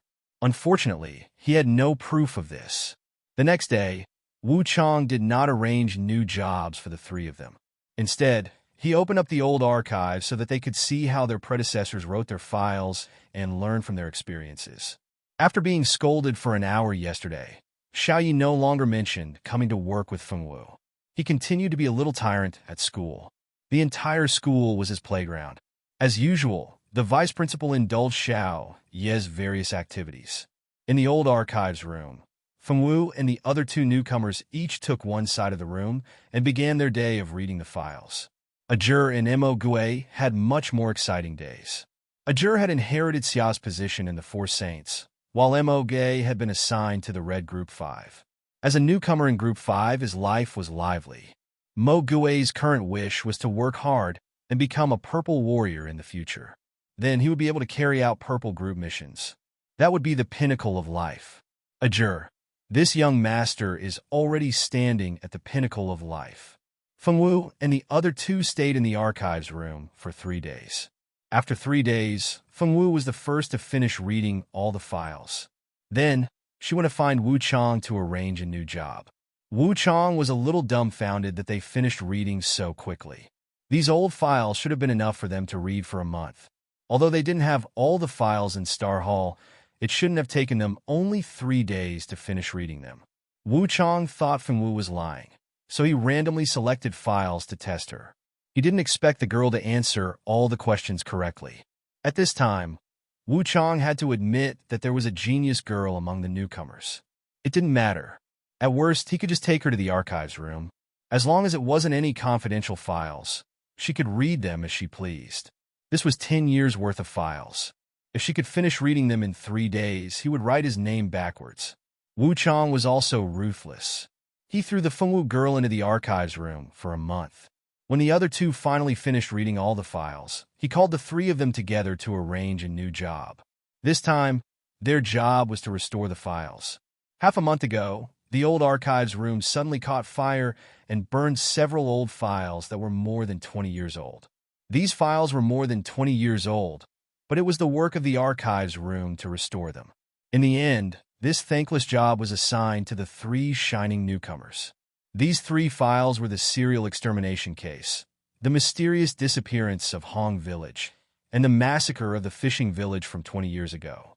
These three cases all happened 20 years ago. In order to restore the information of these cases, they needed to find the people involved. The three divided the work. Fengwu went to restore the serial extermination case. Han Xia went to restore the mysterious disappearance of Hong Village, and Zhaoyang went to restore the massacre of the fishing village. These three cases happened too long ago, so it wasn't easy to restore them. If it was easy, the seniors wouldn't bully the newcomers and give them this kind of work. Restoring the files was recognized as the most troublesome job in the archives room. The serial extermination case was the hardest case to restore because there were as many as 5 families involved. In order to restore the relevant information of the case, they could only find the relatives and friends of the victims. Fortunately, the information of the 5 families was not all burned. Fengwu found the information of the 5 families and went to restore the files. She was the first to visit the first family of the victims, the mother of the woman. 20 years had passed, and the mother of the deceased was almost 80 years old. Because she was an ordinary person, she looked old. Even the old woman's son was in his 50s, and the old woman's grandson was in his 20s. Fengwu's arrival reminded them of the scene they were most unwilling to recall. My poor daughter, she died so tragically, so tragically. The murder didn't even let a 2-year-old child go. If that child was still alive, she would be 22 years old now. Speaking of their eldest daughter's family, the old woman's family all had tears in their eyes. This was the most painful memory in their hearts. You're tuning into the Romance Rendezvous YouTube channel. We're so grateful for your support, and don't forget to subscribe to join us on this incredible journey through captivating stories. Your generosity through donations truly makes a world of difference, as it's the primary source of revenue that allows me to expand and enhance this channel for you. Thank you from the bottom of my heart for being a part of this adventure.